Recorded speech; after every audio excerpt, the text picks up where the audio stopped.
Muy buenas a todos y bienvenidos un día más a A Thing Inside, o un podcast que todavía no tiene nombre, pero ya lo encontraremos. Hoy es un episodio muy especial porque tengo a mi lado a Georgios Karakasis. Georgios, ¿qué tal? ¿Cómo estás? Muy bien, Que además es gracias. vecino. Sí, es verdad, mira, lo hemos descubierto hoy. Lo hemos descubierto hace 5 minutos que somos vecinos. Y es un episodio muy especial porque vamos a tratar mucho sobre la filosofía. Correcto. Georgios es un doctorado en filosofía y creo que es una rama pues, muy horizontal que toca muchos palos y creo que van a surgir tenemos una serie de preguntas que están muy relacionadas con la preparación física y vamos a estar profundizando en esos temas para poder aportaros valor. Georgios, antes de nada, cuéntanos un poco qué es eso de la filosofía, cómo se estructura el pensamiento filosófico, para empezar un poco suave y después ya vamos a... Vale. A ver, para mí, sobre todo en el mundo occidental, la filosofía era, digamos, arte, ciencia más holística. Es decir, si pensamos que empieza, repito, en el mundo occidental con los presocráticos, era gente que se interesaba mucho no solo sobre el pensamiento, sino sobre los elementos, el fuego, el aire, la física. Entonces, era una manera para ver y comprender el mundo. Entonces, no era una disciplina dividida, sino estás en el mundo y tienes que encontrar tu lugar aquí, tienes que tener una interacción con el mundo, comprenderlo. Entonces, para mí, la premisa básica es esta. Necesitamos, ya hay varias quizás interpretaciones, no, pero en sí filosofía, sofía en griego quiere decir sabiduría, filo, el que es amigo de, el que busca, entonces siempre es buscar esta sabiduría, ¿no? Desde mi punto de vista y en mis estudios y con mis filósofos preferidos, pues para mí la filosofía ya se trata de dos cosas. La primera es encontrar en este mundo tu hogar, es decir, estar en una interacción, incluso lucha constante con el mundo, pero cuando digo lucha no sería solo una lucha física o material, sino cuando intentas encontrar el sentido en una cosa ya es una lucha. Es como tienes ahí el secreto, algo que no entiendes, y proyectas tu propio sentido, ¿no? Y la segunda cosa sería, pues esto es muy personal, la deconstrucción. ¿Qué significa esto? Desde mi punto de vista, aquí repito, aquí ya sería mucho más literal. Es decir, yo creo que hoy en día tenemos demasiadas verdades, para decirlo así. Entonces, yo me acuerdo siempre de un profesor en filosofía en el máster en País Vasco, que me decía, pues mira, Georgios, hoy uno me ha dicho, es verdad que... Otro me ha dicho, la verdad es que... Y al final digo, no aguanto tantas verdades, que no me las des. Y era muy gracioso, también era un tipo muy especial y muy buen profesor. Pero es así, yo creo que hoy hay muchos discursos, hay muchas cosas que están pasando alrededor, hay muchas ideas. Y claro, la filosofía no solo construye, sino también tiene que deconstruir. En ese aspecto tienes que ver si algo de verdad es así, no es así. Y para mí al final nuestra tarea es de deconstruir hasta encontrar lo que no se puede deconstruir. O una verdad absoluta, o lo que da significado total a ti, o incluso cuando piensas que ya de verdad estás en tu hogar en este mundo. Pues repito que esto es personal, al final hay varias, pero desde mi punto de vista, esto hacemos, buscamos hogar y deconstruimos, mientras tanto. Has tocado un montón de cosas. Ya. Puedo poner un montón de ejemplos reales. O sea, para empezar, que haya diferentes tipos de verdades, lo puedo relacionar a la formación que tenemos que hacer, que el fin de semana me voy a hacer una formación de BFR, la otra semana voy a hacer sobre patrón respiratorio, y al final tuve un profesor también que me dijo una frase muy bonita que era, somos lo último que aprendemos. Y al final estamos tocando muchas verdades, como bien dices, y al final no tenemos un propio pensamiento, sino que pensamos como nos han enseñado, de alguna manera. Totalmente ¿Sabes? de acuerdo. Y para construir ese pensamiento, ¿tú crees, o sea, podrías dar algún consejo de cómo ser capaz de tener ese escudo ante los paradigmas y dogmas que tengan cada uno de los profesionales a los que te estás formando y decir, vale, esto es lo que yo pienso, pero después voy a escucharte para poder a ver si yo puedo asimilar ese conocimiento y aplicarlo a mi contexto? Es decir, cómo yo tengo que enfocarme en ese pensamiento filosófico estructurado para saber si esa verdad me sirve o no. Entonces, ¿cómo debería pensar? Sí, desde mi punto de vista, ahí entra mucho de nuevo la deconstrucción. Es decir, lo que tenemos que hacer es que, como justamente has dicho, recibimos un montón de información. Y muchas veces esta información no la procesamos y llegamos a sacar conclusiones que no tienen nada que ver con la realidad. No, bueno, o la propaganda se basa en esto, fake news. Entonces, yo creo que en filosofía, pero también en cada ciencia, lo que hacemos es observamos y después verificamos. Entonces, aunque es una tarea difícil escribir un papel académico, pues dices, yo quiero demostrar esto. Para hacer esto, cogeré la teoría de este o de este y luego sacaré mis conclusiones. Entonces, lo que tienes que hacer es que cuando vas a utilizar la teoría de una persona, pues encontrar de verdad el texto donde dice esto o encontrar una interpretación correcta, ¿no?, de su pensamiento. Entonces, no todo se puede dejar al azar. Yo pienso que, vale. Podemos pensar y muchas veces la creatividad ayuda un montón. No digo que no. Pero lo que también tenemos que hacer es estudiar, observar y luego verificar. Entonces, en filosofía lo mismo. Si quieres deconstruir o aceptar el discurso de una persona, lo que tienes que hacer es ir a las premisas y para ver si tienen sentido, y que tenga sentido para ver si la conclusión que saca tiene algo que ver con esas premisas o no. Entonces tiene que tener una coherencia. Yo creo que filosofía al final lo que te hace es, te da esta línea que te dice, a ver, tenemos el principio y tenemos que tener ese fin, si tenemos este principio o no. Siempre habrá estos saltos metafísicos o filósofos más místicos, ¿no?, que también tienen su valor. Pero yo creo que al final lo que tenemos que hacer es procesarlo todo. Es decir, recibimos mucha información y lo que tenemos que hacer es ya no ser pasivos, no solo recibirla, sino procesarla, comprenderla o intentar comprenderla, pero no dar por hecho que solo por el hecho que yo he recibido de una manera pasiva una información, que esta va a ser cierta. No lo doy por hecho. Entonces, claro, es que al final nada es verdad, hasta que vas a demostrar que es verdad, ¿no? Y la diferencia, no quiero hacer un salto muy grande hacia el empirismo, que es algo que tenemos aquí apuntado, no sé si nos dará tiempo, pero para pasarlo por delante, la diferencia entre lo científico y lo empírico. Te pongo un ejemplo. Hay entrenadores que muchas veces tienen su filosofía basada en lo que les ha funcionado, con otros contextos, con otros equipos, con otros jugadores, pero que igual ese año con ese equipo, pues tu pensamiento filosófico no tiene tanto sentido. Entonces, ¿cómo podemos nosotros ayudarle a que esta persona entienda que su paradigma, que su dogma, en este caso, pues puede que no sea lo idóneo para este equipo? Entonces, gente que se basa mucho en eso, ¿no? En el empirismo, en algo que no está muy demostrado científicamente, pero que le ha funcionado, ¿no? Yo creo que esto es difícil sobre todo porque, claro, yo creo que esto lo podemos aplicar en cualquier ámbito. No es solo los deportes, claramente, pero imaginen también una persona que ya tiene una ideología política, un amor por un partido político, y luego, claro, quizás el partido político cambia totalmente y él no puede aceptar esta verdad, ¿no? Yo creo que esto es difícil porque tiene que ver mucho con esta persona. Yo, como tú lo has dicho, creo que la filosofía de esta persona es su propio escudo. Entonces dice, si ha funcionado una vez, funcionará siempre. Quizás en el pasado, que no había tanto cambio, tanta información, tanto flujo, sería un poco más fácil aplicar esto. No, como se dice en griego, que el equipo que gana no cambia. Pero hay muchas condiciones ya que nos afectan. Entonces, ¿cómo le puedes convencer? Yo creo que lo único que puede hacer... Sí, es que hay que convencerle, ¿eh? Sí que hay. Que no lo sé, digo, ser suficientemente escéptico para dudar. Claro, él te diría que quizás una vez que no funciona es la excepción que afirma, no, la regla. Pero yo creo que no. Sobre todo hoy en día es muy difícil aplicar esto. Entiendo que una persona no quiera cambiar totalmente su punto de vista, su filosofía, pero claro, tiene que abrir ahí una pequeña grieta, ¿no?, para recibir un cambio. Es que si no, todo el mundo cambia de una manera tan rápida que no se puede aplicar lo mismo ya tantas veces, desde mi punto de vista. Dijiste una cosa muy interesante relacionada con la interacción del mundo, que apunté, y me gustaría saber tu opinión sobre lo siguiente. ¿Crees que estamos hiperconectados? Respuesta rápida. Pues sí. Vale. ¿Crees que esa hiperconectividad, y te voy a poner un ejemplo mío personal, Sí. está haciendo que pensemos menos y que seamos menos reflexivos? Sí, totalmente. Te pongo un ejemplo. Tengo esa necesidad, no sé si de multitarea o de productividad, de estoy fregando los platos y me pongo un podcast. Me estoy duchando y me pongo un podcast. Estoy normalmente desayunando y comiendo solo y me pongo YouTube. Y tengo, o sea, si te paras a pensar, tengo, si no cero, muy pocos espacios de tiempo al día en el que estoy conmigo mismo y yo solo. Muy pocos.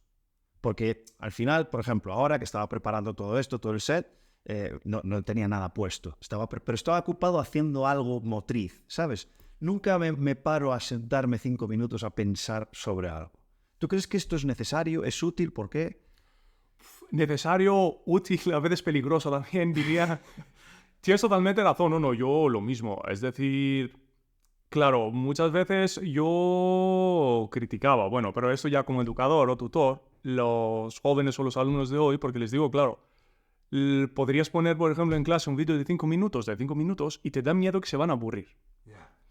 Y yo pensaba que cuando yo iba al cole, cuando nos ponían películas de 1 hora, todo el mundo ahí relajado, dice, bueno, hay clases, ¿sabes? Por lo menos a disfrutarlo.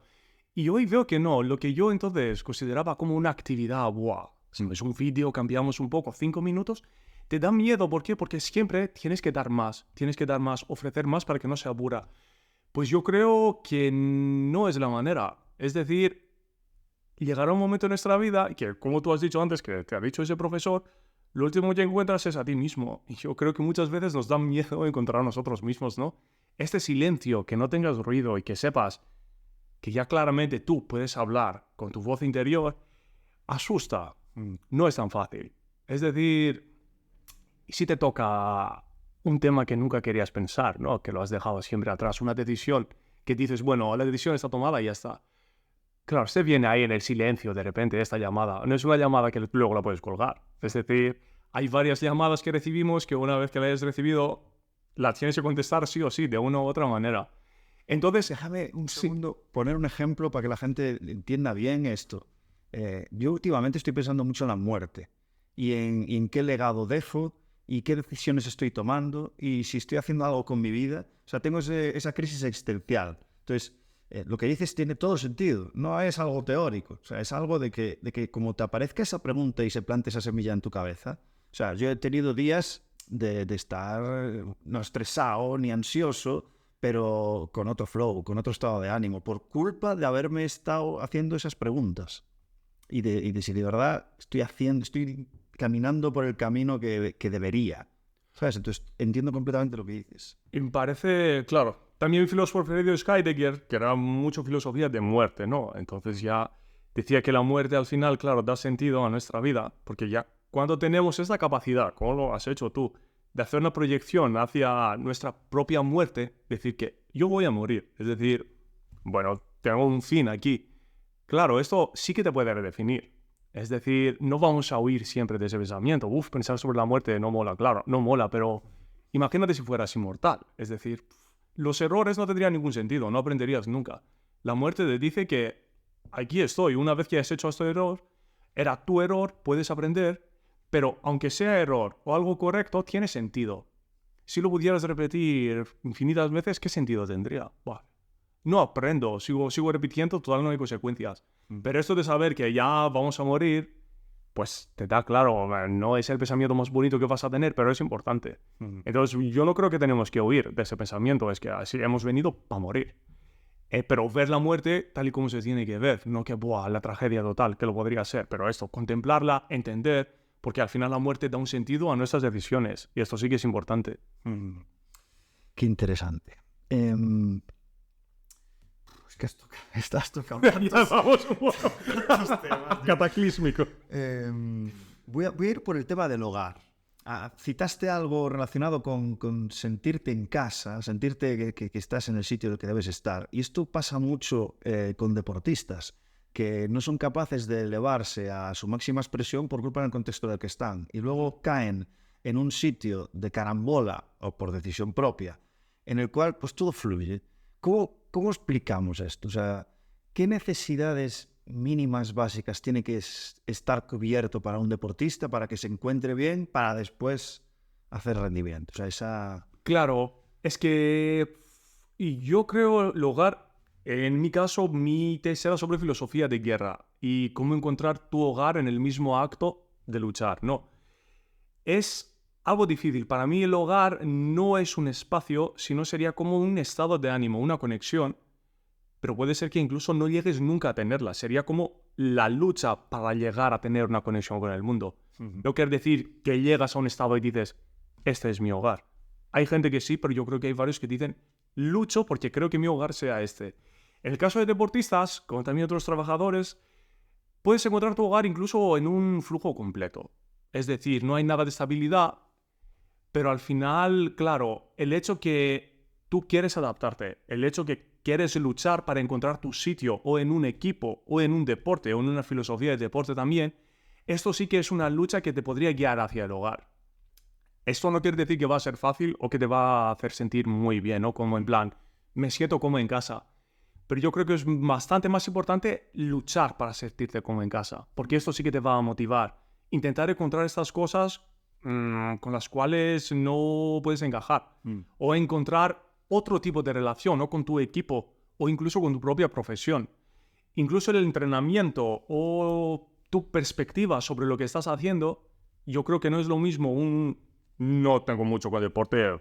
Bueno, me gusta Olympiacos, es mi equipo, claro, pero No tenemos conflictos. no hay conflictos aquí, por lo menos no hay, que ya no sé.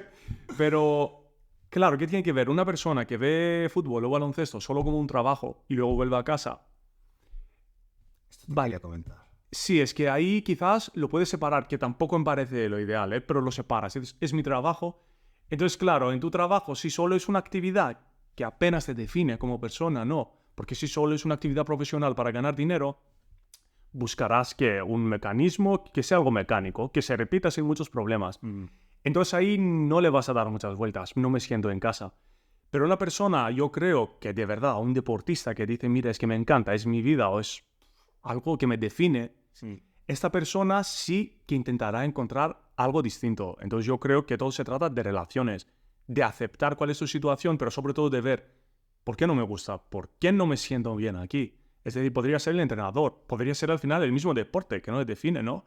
Pero esto sí que es importante. Entonces, claro, yo creo que el flujo no parará nunca. Es decir, encontrar el hogar va a ser siempre una lucha incesante.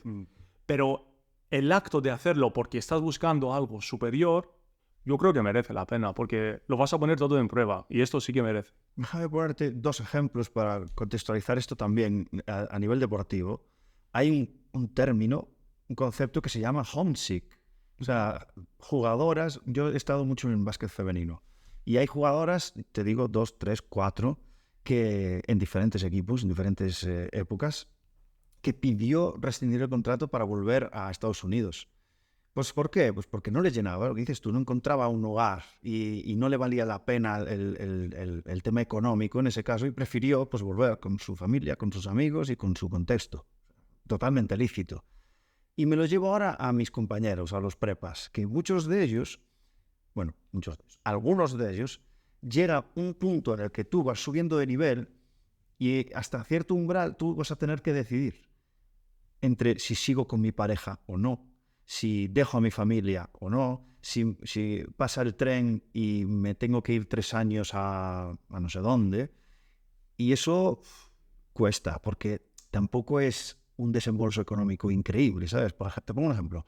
Hubo un compañero que se fue, no me acuerdo a dónde se había ido, pero estuvo allí un año, lo dejó y yo le volví a hablar con él y le pregunté, oye, ¿y qué vas a hacer? No, voy a opositar para policía. ¿Cómo? ¿Cómo que policía? O sea, este estaba en baloncesto, ¿eh? Sí. Y ya, ¿cómo? Y al final, bueno, voy a hacer la historia muy corta, al final acabó en un equipo de baloncesto alemán.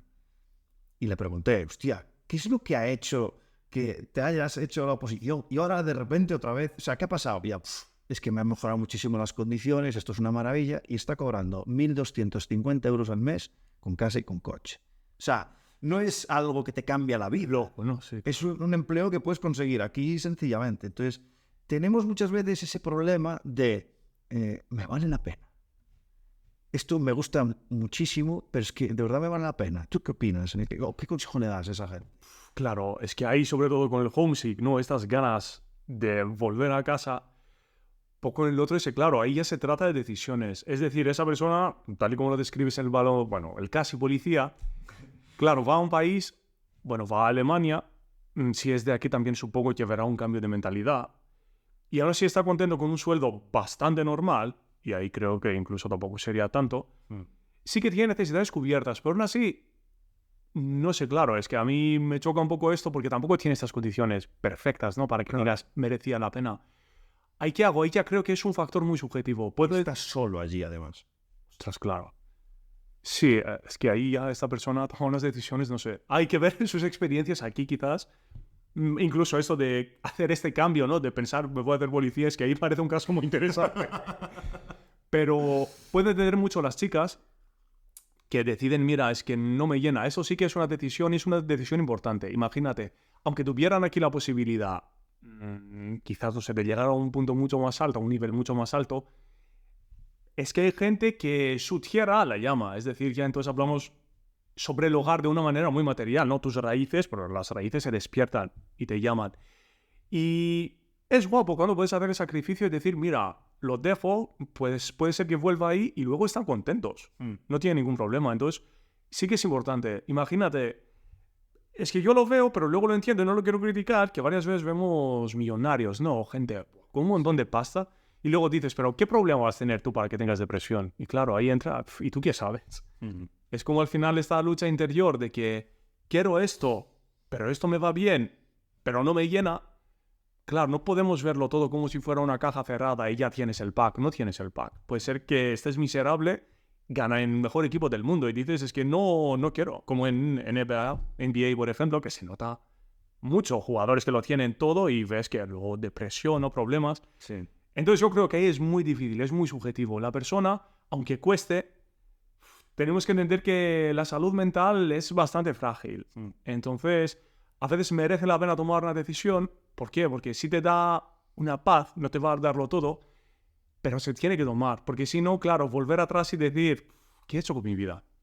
Estoy con sacrificios. ¿Crees que se debería cuidar más al deportista en cuanto a quizás no darle tanto dinero, pero sí que haya una estructura de club que dé un apoyo a ese deportista, pues en cuanto a que tienes preparador físico, tienes fisioterapeuta, tienes, o sea, una serie de especias que te pagamos para que tú puedas tener una vida normal, no digo plena, pero que no sea solo, mira, toma 100.000 euros y me olvido de ti y haz lo que quieras en esta ciudad, ¿sabes? ¿Crees que sería interesante? 100%, 100% de acuerdo con este modelo y sobre todo hoy ya con el fútbol, sobre todo el baloncesto más moderno.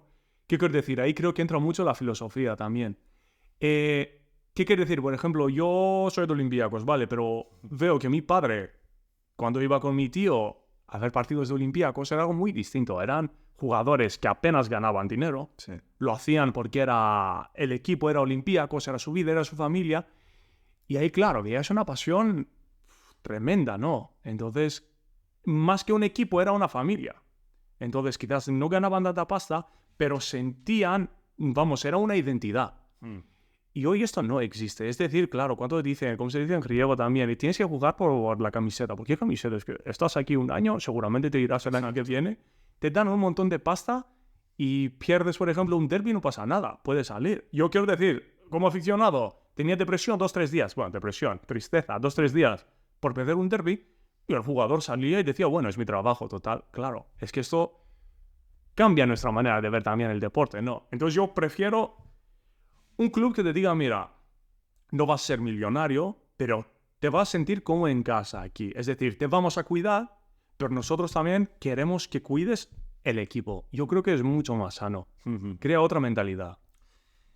Por acabar este tema, te puedo poner otro ejemplo también en femenino de, no diré nombres, pero hay un club que empezó hace unos años a hacer las cosas muy bien y ahora tiene un núcleo de jugadoras nacionales muy potente porque se sienten como en casa. O sea, esto es una realidad. Y ahora acaban de fichar una jugadora super top que va en un pastizal, que me vi la rueda de prensa y vienen a decir, que esto podemos saber si es verdad o falso, bueno, pero vienen a decir que se bajó muchísimo el sueldo porque quería venir a este club, porque ya le han hablado de cómo tratan a las jugadoras en este sitio. Y aparte se ve que hay jugadoras que llevan 5 o 6 años en ese equipo. Entonces, es significativo. Y en el masculino también cuesta conseguir contratos de 3, 4 años, pues porque los clubes no se quieren casar con nadie. Entonces, es complicado. Hay una pregunta así rápida que me gustaría hacer porque me interesa mucho qué vas a responder. A ver, a ver qué tal. Tú eres un experto en filosofía. Nosotros aquí somos expertos en entrenamiento. Cuando yo te pregunto, ¿qué significa filosofía de entrenamiento? Para ti, ¿qué te viene a la cabeza? Pues equilibrio. la primera palabra sería equilibrio. Es decir, yo creo que la filosofía en sí, como pensamiento, como manera de ver el mundo, entra en cualquier actividad. La mayoría de mis ideas, por ejemplo, para mi doctorado, las tenía cuando estaba andando y veía, no sé, unos coches, unos pájaros o cualquier cosa. No digo ni romántico ni nada, pero... Estabas contigo mismo. Estaba conmigo mismo, pero estaba con el mundo. Decía, claro, cuando me ponía a leer libros, por supuesto, de los filósofos que más me gustan, sí que cogía ideas. Pero luego, para procesar esas ideas, estaba en un contacto con el mundo. Entonces, y no un contacto profundo que ve el mundo con otros ojos. No, voy a comprar y de repente he pensado algo. No sé, algo me ha motivado. Entonces yo creo que el entrenamiento, claro, es nuestro cuerpo. Es algo sagrado también. Es decir, sagrado, que es un cuerpo que funciona, que te puede apoyar la mente y la mente puede apoyar el cuerpo. Y creo que hoy esto lo hemos perdido un poco de vista. No se trata solo de pensar de una manera racional, sino pensar de una manera sana. Yo creo que hay una relación bonita, o debería haber una relación bonita entre mente y cuerpo. El entrenamiento lo que te ofrece es un cuerpo sano, o debería ofrecerte, ¿vale? La mente lo que te hace es que, vale, ¿cómo puedo lograrlo? Y dónde tengo que marcar también los límites muchas veces. Es que yo, por ejemplo, que siempre lo cuento, me acuerdo en un gimnasio en Grecia, había un chico que parecía un toro. Wow, toro de verdad, le veis ahí solo músculos. Entonces él también trabajaba como... ¿cómo se llaman? Los que están en la puerta de un bar, ¿no? En una discoteca, los... Sí, un portero. Un portero, eso es, gracias. Entonces decían que un día él estaba sentado encima de la barra, ¿no? Y un chico, no sé, bebido, iba a hacer algo, y él, vamos, se bajó de la barra con mucha fuerza y se rompe la pierna. Entonces, el primer comentario que escuché de un amigo suyo, imagínate lo fuerte que era, o imagínate con qué fuerza lo hizo para romper la pierna. Y yo pensé, imagínate la fuerza que no tenía o la fuerza que no debería tener para que no le aguantara la misma pierna. Entonces yo creo que ahí entra el equilibrio. Entonces, filosofía te da, a ver, el cuerpo, desarrollalo, pero ¿por qué? Entonces es para imágenes, para que salgas, el chulísimo, es para ligar. No. Es tu defensa, te va a proteger, estás en un mundo corporal y material y a la vez existe la mente. Es decir, te pone límites, te ayuda a encontrar un equilibrio. Entonces yo creo que es una defensa dentro de este mundo, un cuerpo saludable. Te voy a hacer una pregunta técnica, a ver cómo la respondes. Difícil, creo, pero... Cuerpo y mente, estoy totalmente de acuerdo. Pero normalmente se entrena... Esta es una pregunta trampa. Los que suelen escuchar el episodio creo que saben por dónde voy. Pero los bodybuilders se dedican a hacer bíceps. Y en el entrenamiento más moderno se tiene mucho más en cuenta percepción, toma de decisión, que tú estés entrenando por parejas y en vez de hacer un curl de bíceps, tú haces el curl de bíceps cuando alguien te toca o cuando tú ves un estímulo. Vale. ¿Sabes? ¿Sabes a lo que me refiero? Sí, sí, sí. Entonces, ¿tú qué crees que es mejor? El primero, que te permite tener un estímulo de entrenamiento mucho más intenso, o el otro, que es más cognitivo, es más mental. A mí, sin dominar el tema, que quede claro. Sí, pero me interesa mucho tu opinión. El segundo. A mí el segundo estilo, claro, es que la interacción con el mundo o actuar con los estímulos, claro, aunque el estímulo sea, no sé, el más simple, el hecho que estás abierto a recibir un estímulo ya es importante. Ya has abierto una puerta. Es decir, la persona que está ahí enfocada y está pensando en su bíceps, no, y lo hace, y lo repite. Al final estás haciendo algo mecánico. Vale, es una unidad, lo puedo entender. El segundo, mientras estás haciendo algo, un ejercicio físico, a la vez dejas que tu mente tenga otros estímulos. No digo que tu mente está dispersa, sino que está abierta a recibirlo y a hacerlo a la vez. Y esto sí que es importante, porque claro, al final no podemos en este mundo solo enfocarnos en una cosa y hago esto y ya está. No, en el entrenamiento lo mismo. Hay que ver gente perdida en su mundo. Vale. Pero estar perdido en tu mundo a la vez quiere decir que no tienes la capacidad de reaccionar como tienes que reaccionar. Entonces yo creo que sin tener 1000 pensamientos a la vez, sin tener 1000 estímulos a la vez, pero el hecho que tú estás abierto a recibir y a actuar a la vez, yo creo que ya es un avance. Ya me has hecho pensar de forma diferente. Mira, se me acaba de ocurrir lo siguiente, que no lo había pensado nunca, salvo después de tu respuesta. Cuando tú, y esto me tiro una hipótesis ahí, cuando tú haces, por ejemplo, esta acción de bíceps después de percibir algo, ya sea visual o kinestésico, no estás decidiendo tú hacer la acción. Estás reaccionando a una persona que te está obligando a entrenar. Entonces pierdes un poco el concepto de autoexigencia con respecto a la persona que va sola al gimnasio a hacer ese bíceps. ¿Sabes? Sí. Entonces hay un poquito de eso, me parece, de que todo, o sea, es como dices tú, es una balanza. Evidentemente no es uno mejor que el otro. Depende, es contextual, depende del deportista, depende del momento, depende de muchas cosas. Y hay que usar las dos. Una no excluye a la otra. Pero sí que es cierto que quizás podríamos estar estimulando un poco la mente del jugador en cuanto a la autoexigencia, ¿no? El hecho de ser autodisciplinado por tu propio pensamiento de voy al gimnasio, ¿sabes? Con respecto a, venga, tócame que tengo que hacer esto. ¿Sabes? No sé, se me ha ocurrido, por filosofar, ¿no? Sí, me parece muy bien. Sí. Vamos con los principios filosóficos. Vamos bien. Llevamos media hora, tío. Nos queda la de Dios. ¿Por cuál te gustaría empezar? Pues... Si no, tengo aquí un montón, ¿eh? Sí, vamos a ver. En cuanto a filosofía, mira, para relacionar un poco con el mundo de hoy, no. Temas que me interesan a mí son los que tienen que ver con el sentido o de la vida de nuestras acciones, nihilismo, también bastante. Varios, la verdad. Es que después empezar con estos porque si no... Venga, vamos. ¿Cómo podemos ayudar a la persona que te está escuchando a encontrar su sentido? Claro. Yo creo que lo primero que tiene que hacer es estar abierto a recibir esa pregunta, ¿vale? Como tú has dicho antes, estamos en un mundo, estoy de acuerdo, donde existe una hiperconectividad. A la vez quiero hacer 1000 cosas, ¿vale? Esto. Claro, mi pregunta es, ¿por qué tantas cosas? Es como, no sé, imagínate, haces varias cosas quizás porque no quieres hacer una cosa específica. Quizás hay una cosa que dices, esto no lo voy a hacer. Entonces, de una manera inconsciente dices, pues mira, ¿cómo puedo justificar no hacerlo? Pues voy a hacer 1000 cosas. Entonces siempre diré, es que tengo 1000 cosas para hacer. Tiene sentido. Entonces yo creo que sí, está muy bien hacer muchas cosas, pero ¿qué pasa? Que creo que tenemos que volver a entender que somos una cosa en sí, el ser humano. No podemos estar tan dispersos. Entonces, esto lo relaciono con cualquier actividad. Hoy se habla mucho del sueldo, y 100% de acuerdo, ¿vale? Como filósofo y politólogo, y el sueldo para mí también es el Dios, así que digo, cuando llega un buen sueldo... Pero, ¿qué quiero decir? Es que no es solo el sueldo, en sí, tu actividad, también para un deportista, cualquier otra persona, tu actividad debería ser una expresión de tu propio ser. No debería ser una mercancía que estás vendiendo para cobrar tu sueldo, no. Te tienes que ver reflejado en esto.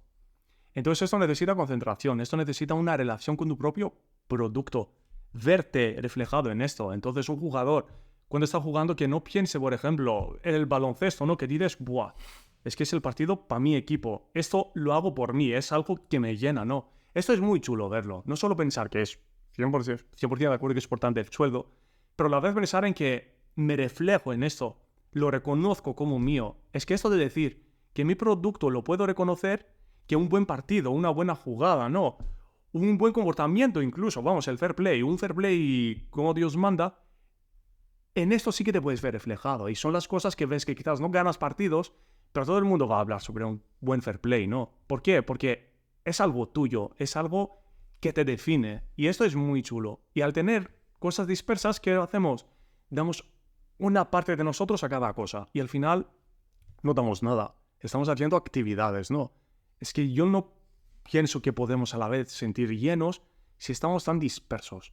Entonces, ¿qué digo a la gente para volver? Que claro, ya me voy ahí un poco por las ramas. Estar abierto a responder preguntas que él mismo le va a poner. Entonces, cada persona, yo creo, por su vida, vamos, temas familiares, temas personales, cualquier tipo de tema, existen preguntas importantes. Y son preguntas que si las contestas, luego cambian tu mundo. Es decir, lo que antes era disperso, de repente se cierra, no, vuelves a estar dentro de ti y luego sales fuera de otra manera, como una ola. Ya no como trocitos de mí perdidos en el mundo, sino como una ola y cada parte de esa ola eres tú. Y esto sí que es importante, porque luego sí que te puedes ver reflejado en todo lo que hagas. Y yo creo que con la hiperconectividad eso es lo que hemos perdido. Tenemos trocitos de nosotros cuando hacemos 1000 cosas y al final no nos reflejamos en esto, sino lo hago porque tengo tiempo, lo hago porque me apuro, lo hago, no, bla, bla, bla. Lo que digo es, vuelve a ti mismo, intenta encontrar una relación contigo mismo y luego todo lo que hagas ya no serán trocitos, sino será una ola unida. Entonces, hagas lo que hagas, será una reflexión de ti mismo. Entonces yo creo que al final es, abre tu mente y, bueno, date un poco de tiempo de hablar contigo mismo. No en plan, estoy en un sofá a ver si me viene la idea. Yo creo que ves algo en la calle, ves algo en tu vida familiar y de repente sientes algo. Y muchas veces te da miedo un poco profundizar un poco y decir, ¿qué he sentido? ¿O por qué lo he sentido? No. Pues a este por qué, pues abre el camino. ¿Por qué lo has sentido? Esto digo, ¿por qué lo has escuchado? ¿Por qué te ha hecho sentir así?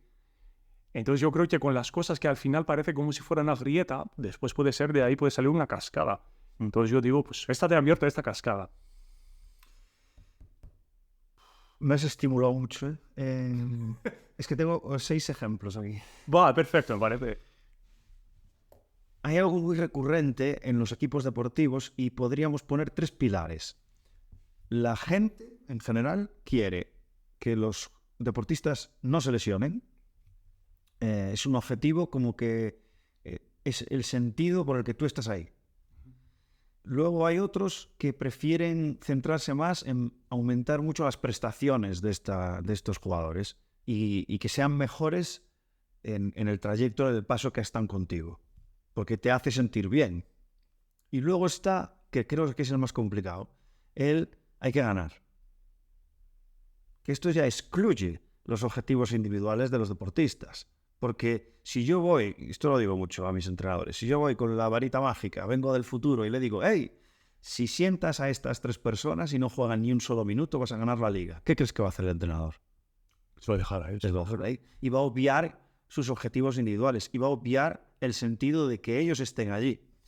Entonces, pregunta difícil, ¿cómo podemos manejar esta situación en la que en un equipo hay un grupo de individuos que tienen unos objetivos individuales, pero el club te está pagando para que ganes? Me da igual tu performance. ¿Cómo gestionamos esto? Muy difícil. Y también entiendo que los deportes, claro, que al final el resultado se ve clarísimo, ¿no? Que veremos si gana.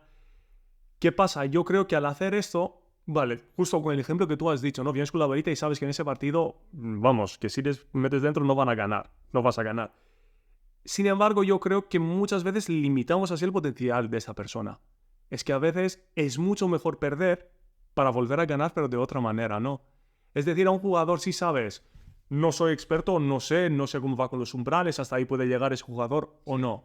Sin embargo, lo que sé es que tenemos un potencial que si alguien lo reconoce y si alguien nos dice, mira, ha merecido la pena sacrificar, la persona, claro, ya luego crea otro tipo de relación con el equipo, ¿no? Sabe que no lo hizo muy bien, pero sabe que tú has debido sacrificar algo para ayudarle, no darle la oportunidad. Esto yo creo que luego va a crear una química o un tipo de conexión con ese jugador y luego quizás ves que lo que se llama umbral, que es una cosa o temporal o casi inexistente, le das a esa persona el motivo que necesitaba para ofrecer cosas que quizás él mismo o ella misma no sabía que ya tenía dentro. Esto pasa mucho en los equipos super top, donde los 12 jugadores son muy buenos y cualquiera de ellos podría estar haciendo mejores números en cualquier otro equipo. Pero como tienes un objetivo común, tú limitas tu rol para ser muy bueno haciendo lo que el entrenador te dice, A, B y C, en lugar de todo el alfabeto que tú sabes que eres capaz de dar. Entonces tú estás en una situación en la que estás limitado, pero tienes que entender que hay un objetivo grupal que completar. Y eso es lo complicado. El hecho de que tú te sientes capaz de hacer más, pero no te están dejando porque una persona externa, que es el entrenador, decide que no, hay que hacerlo así para ganar. Y luego ganas, todos felices. Pero si pierdes... Exactamente. Esto está pasando con el Básquet Girona. Básquet Girona... O sea, no está pasando con los jugadores, me refiero. Está pasando con la afición. Porque el Básquet Girona el de ACB, empezó ganando muchos partidos al principio. Entonces, ¿qué pasó? Que se empezaron a subir las expectativas de la gente. Pero la realidad es muy diferente. La realidad es que tienen un presupuesto muy bajo. Los jugadores son buenísimos y muy guapos todos, pero tienen poca experiencia en general todos. O sea, estamos hablando de que hay gente que no jugó nunca en ACB o lleva 2 años jugando en ACB. Entonces, generar esa expectativa de ganar victorias al principio no justifica que ahora critiques que llevan 7 derrotas seguidas. Vale. Es Mala complicado. racha. Y es muy volátil el vestuario en ese momento, porque claro, tú has ganado partidos, juegas contra el último, pierdes, porque se supone que tienes que ganarle. Creo que aquí la filosofía tiene mucho que decir, de cómo gestionar tu pensamiento en base a una derrota no esperada, por ejemplo. Claro, ¿Qué consejos podrías dar? pues en esto que, claro, siempre va a pasar. Es decir, lo impensable también pasa. Entonces yo creo que se tiene que cambiar la mentalidad. Que si viene la derrota, pues tiene que venir, debería venir, llegará algún momento. Lo que no puedes hacer es decir, tengo ese equipo, aunque sea el mejor, y voy a ganar cada partido. Es que no va a pasar. Entonces, lo que tienes que hacer, desde mi punto de vista con los jugadores, pues es gestionar siempre. Es que es importante entender, a ver, lo más importante es ganar, ¿de acuerdo? ¿Quién va a jugar? El equipo. Pero el equipo no es una cosa mecánica que dices, cojo el equipo como si fuera una cosa, lo coloco aquí y espero que tenga ese resultado. El equipo, vamos, aquí es una relación bioquímica, orgánica, tiene de todo, pero es sobre todo orgánica, no es mecánica. Es decir, no son jugadores como piezas de una máquina, funcionan todos bien y funciona la máquina. Un día uno no va a jugar bien, otro día 3 no van a jugar bien. Lo que tienes que hacer es encontrar esas condiciones que no les permiten estar bien. Y podrían ser psicológicas, podrían ser físicas. Entonces lo que tienes que hacer cada vez es desarrollar lo orgánico, no lo mecánico. No son piezas, son personas. Entonces no le puedes decir tus problemas en casa, por ejemplo. Quizás uno no juega bien, no sé. Yo esto lo digo con alumnos míos, ¿no? Que me venían, me decían, perdón, es que no quería decirte. No me fue bien el examen porque tenía un problema con mi pareja y no te lo quería decir porque es problema tonto. Es que le digo, es que no es tonto. Sí te puede afectar, es un problema serio y se tiene que tomar en cuenta. Sí, sí, sí. Luego yo tomo la decisión que hago, ¿no? Pero tonto no va a ser. Si te afecta al punto que no puedes ni estudiar, para mí puede ser tonto. O yo digo, mira, yo no estaría así, pero tú no. Entonces con los jugadores es lo mismo. ¿Qué le afecta? ¿Por qué le afecta? ¿De qué manera le afecta? Pero claro, para cambiar esa mentalidad o para tener esta mentalidad, tienes que cambiar la mentalidad de que un equipo solo tiene que ganar. Un equipo yo creo que tiene que respirar. Eso es lo importante, darle espacio para respirar oxígeno. Entonces no le puedes poner ahí un tanque con aire y le digas, vas a jugar estos partidos y luego acaban todos quemados, no les gusta lo que hacen. Al final les dicen, mira, más dinero. Es que, ¿qué más dinero? Sí está mal, chaval. Es que tiempo. Es que estamos hablando de chavales. Muchas veces yo creo que también es muy cruel esto. Vemos ahí una persona de 23, 24 años solo porque es famosa, escribe en Twitter una tontería o en Instagram y todo el mundo, pero tú eres el ejemplo. ¿Qué ejemplo? Es un chaval de 23 años. A ver, no estamos hablando de la Primera o Segunda Guerra Mundial que los chavales eran. Entonces yo creo que esto es lo más importante, crear lo orgánico, dar espacio y entender que son personas con problemas. Entonces ya el rendimiento, algún momento quizás volverán a hacerlo bien. Pero la salud es lo más importante para seguir ganando y seguir sobreviviendo, sobre todo en este mundo. Me hiciste recordar, y creo que lo parafraseo, un jugador histórico de la NBA, Isaiah Thomas, que en una mesa redonda estaban hablando de los mejores entrenadores, ¿no? Y él dijo, a ver si consigo parafrasearlo, un buen entrenador es esa persona que te ayuda a aumentar las herramientas, el skill set para poder desempeñar tus funciones X en un partido. Pero el mejor entrenador es el que se preocupa por tu vida personal. Buah, y esto me quedó marcado. Y luego desarrollaban, ¿no? el por qué. Y está muy relacionado con lo que dices tú, de que al final tú tienes varios tanques y tienes que llenarlos, todos. Porque si solo llenas uno, que es el de rendimiento, entrenamiento, skill set, ser muy bueno, sí, pero ¿y cómo está el aspecto social? ¿Y cómo está el aspecto psicológico? ¿Y cómo está el aspecto amoroso? O sea, hay gente que con estudios bioquímicos de saliva se detectó una ruptura de pareja. Ostras. Acojonante. Sí, sí. En un equipo muy top. Y el jugador vino, oye, ¿qué es esto de tal? ¿Cómo te has enterado? Ya, ¿cómo me he enterado de qué? Ya, que hoy los niveles de cortisol los tengo altísimos y es porque lo he dejado con mi mujer. Ya, ¿cómo? ¿Cómo? Sí, se lo dijo el jugador, ¿eh? La persona esta no tenía ni idea, ¿sabes? Pero que creo que es muy importante, influye en el rendimiento totalmente. Porque dices tú, son unos organismos que influimos, o sea, nos influyen muchos aspectos de nuestra vida. Qué interesante. Comentaste el nihilismo también, ¿no? Sí. Venga, primero, ¿qué es esto para definirlo? Vale, aquí empezamos con lo más difícil. Nihilismo ya sería... un contexto. Un contexto, vale, que nada tiene sentido, Y ya está. Y hoy en día, bueno, existen variaciones, nihilismo feliz, no sé qué. Bueno, nihilismo en sí es ya la nada, para ponerlo así. Entonces, entras, claro. Déjame beber un Sí, sí, sí. No sé, es como en filosofía, claro, es que ya de tantas maneras existe un nihilismo político para contextualizarlo y hacerlo entender bien. Nihilismo político ya sería el ejemplo en Rusia, ya más o menos finales del siglo XIX, si no me equivoco, que eran anarquistas, o así se llamaban, que han decidido que ese mundo debería quemarse, vamos, que deberían matar al zar de cualquier manera y que los inocentes pues eran como herramientas. Ya está. Entonces yo había escrito un artículo sobre Sergei Nechayev, que era un nihilista ruso, el que creó, ¿no?, ese movimiento. O creó, bueno, de una manera metafórica. Y él escribió un textito muy pequeño que se llama El Catequismo del Evolucionario. Y era que al final tienes un objetivo y no te importa nada. Para lograrlo tienes que destrozarlo todo.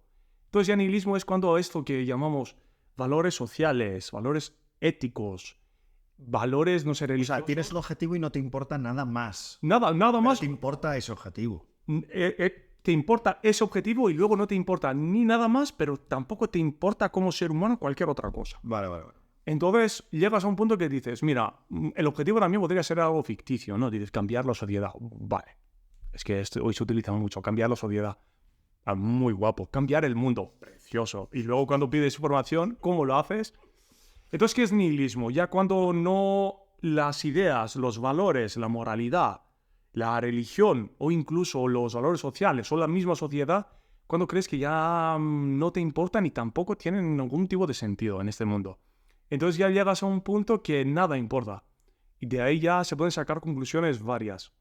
Nada importa en qué sentido y qué haces si nada importa. Claro, ahí entra la pregunta interesante. Por ejemplo, mucha gente acusaba a Nietzsche, Friedrich Nietzsche, el filósofo ya alemán, que escribió así, habló Zaratustra, genealogía de la moral. Le acusaron por ser nihilista porque él dijo que los valores que tenemos hoy en día son los valores cristianos y son los valores de los perdedores. Entonces es como una sociedad impuesta, una ética impuesta. Y lo que hizo, pues, era cambiar el orden, hablar mucho sobre el poder de la vida, una vida que se expande sin parar. Entonces, claro, es que no era nihilista. Le decimos nihilista porque atacó la moralidad de su época, ¿no? Los valores cristianos, la moralidad cristiana. Pues nihilismo yo diría que hoy en día es cuando nada tiene sentido, que no ves en las cosas el sentido. Entonces, claro, a un momento llegará en tu propia vida que no ves el sentido de tu propia vida. Esto es un estado, un poco, ¿no? Sí. Todos tenemos momentos nihilistas. ¿O es una estupidez lo que acabo de decir? No, estupidez para nada, claro. Es cómo controlo esos momentos. Y yo creo que llega un momento que dices, pues es que esto no tiene sentido para nada, ¿no? O tú no le ves el sentido. Claro, el problema es, ¿qué haces a partir de ahí? Es que... Es que si te da igual, no puedes hacer nada. Sí, claro, bueno, o te puedes Yo tengo un jugador que este año está en nuestro equipo y le da igual. O sea, su objetivo principal es estar con sus amigos. Mira, Jugar. bueno, Sí, bueno, a ver. Sí. Su sentido sería pasárselo bien. Pero no está alineado con los objetivos del club y del equipo, que es mejorar, competir, mantener la categoría. parece que ya tomó una decisión ese chaval, ¿eh?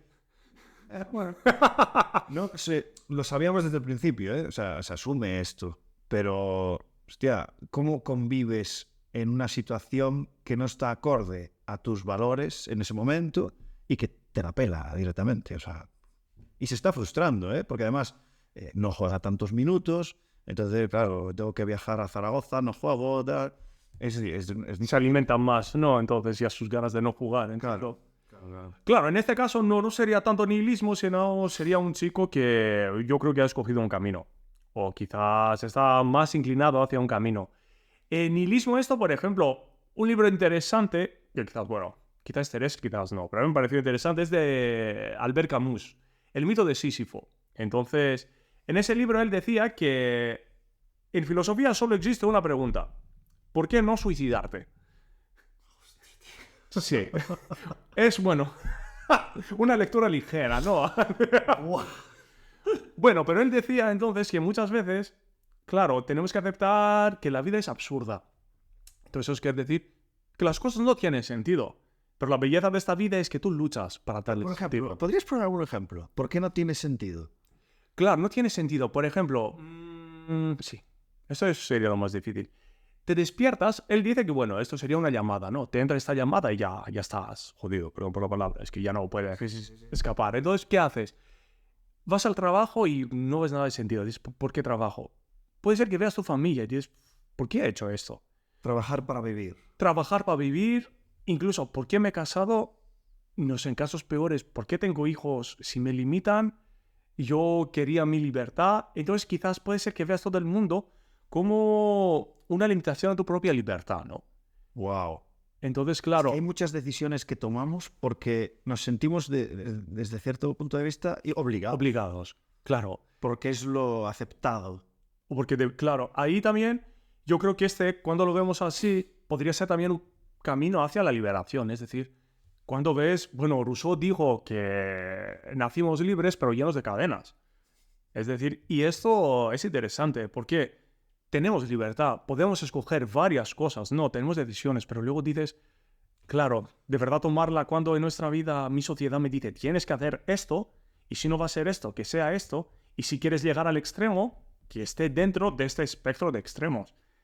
Es decir, la sociedad sí que nos marca un camino, ¿no? Entonces me parece muy normal que una persona diga, me siento limitado, ¿no?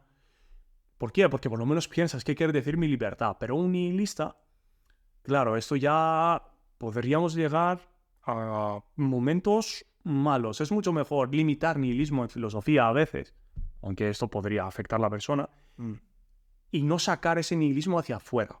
Es decir, hay una frase un poco difícil, pero para mí tiene sentido y la voy a explicar, que dice que el ser humano prefiere querer la nada en vez de no querer nada. Repite esta frase. Entonces, el ser humano prefiere querer la nada, es decir, lo que no es, en vez de no querer nada. ¿Qué quiere decir esto? Para que lo ponga un poco... Quiere decir que preferimos tener un objetivo, un camino, aunque ese camino sea la destrucción total, en vez de no tener ningún objetivo. Entonces yo creo que siempre buscamos el camino. ¿Y cuál es el problema? Que muchas veces, o por problemas, o por haber interpretado mal o correctamente, como lo vea que una persona en el mundo, puede actuar de una manera que puede tener unas consecuencias muy feas. Y la persona dice, no, es que esto no tiene sentido. Entonces, claro, varias personas dirían que no me quedo en el que no tiene sentido, sino quiero demostrar que no tiene sentido. Entonces, cuando empiezas a demostrarlo, si actúas, podrías liar la parda. Es decir, claro... ¿Puedo poner un ejemplo? Sí. A ver si tiene sentido con lo que estabas comentando. Yo antes entrenaba a mi mujer, porque era jugadora de básquet profesional. Y cuando teníamos que hacer los hits, que es salir a correr, básicamente, a mí no me gusta poner y marcar unos tiempos y unas intensidades, porque entiendo que el principio de especificidad es muy importante. Entonces, en un partido tú nunca sabes cuándo te van a gritar. Entonces, nunca le decía qué es lo que íbamos a hacer. Y eso le frustraba. ¿Por qué? Porque no tenía un objetivo. Entonces, prefiere tener la nada que no tener nada. Mira, sí, ¿no? Así es. Y se frustraba un montón porque yo no le decía cuándo parar, cuándo íbamos a subir, cuándo el progresivo iba a ir hasta el sprint máximo. Y eso le frustraba porque no tenía el objetivo. Claro, es que al final necesitamos, yo creo que muchas veces... Pero había un sentido detrás, ¿eh? Sí. El mío, pero no se lo transmitía a ella, porque no lo necesitaba saber, bajo mi punto de vista, porque en el partido tampoco te van a decir cuándo vas a tener que hacer el esfuerzo. Sí, se entiende totalmente.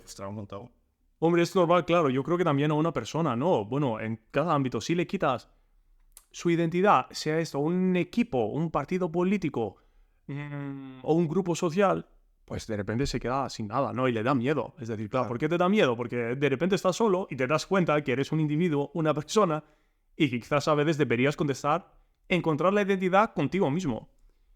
Y esto no es fácil, de nuevo. Es decir, claro. Un partido político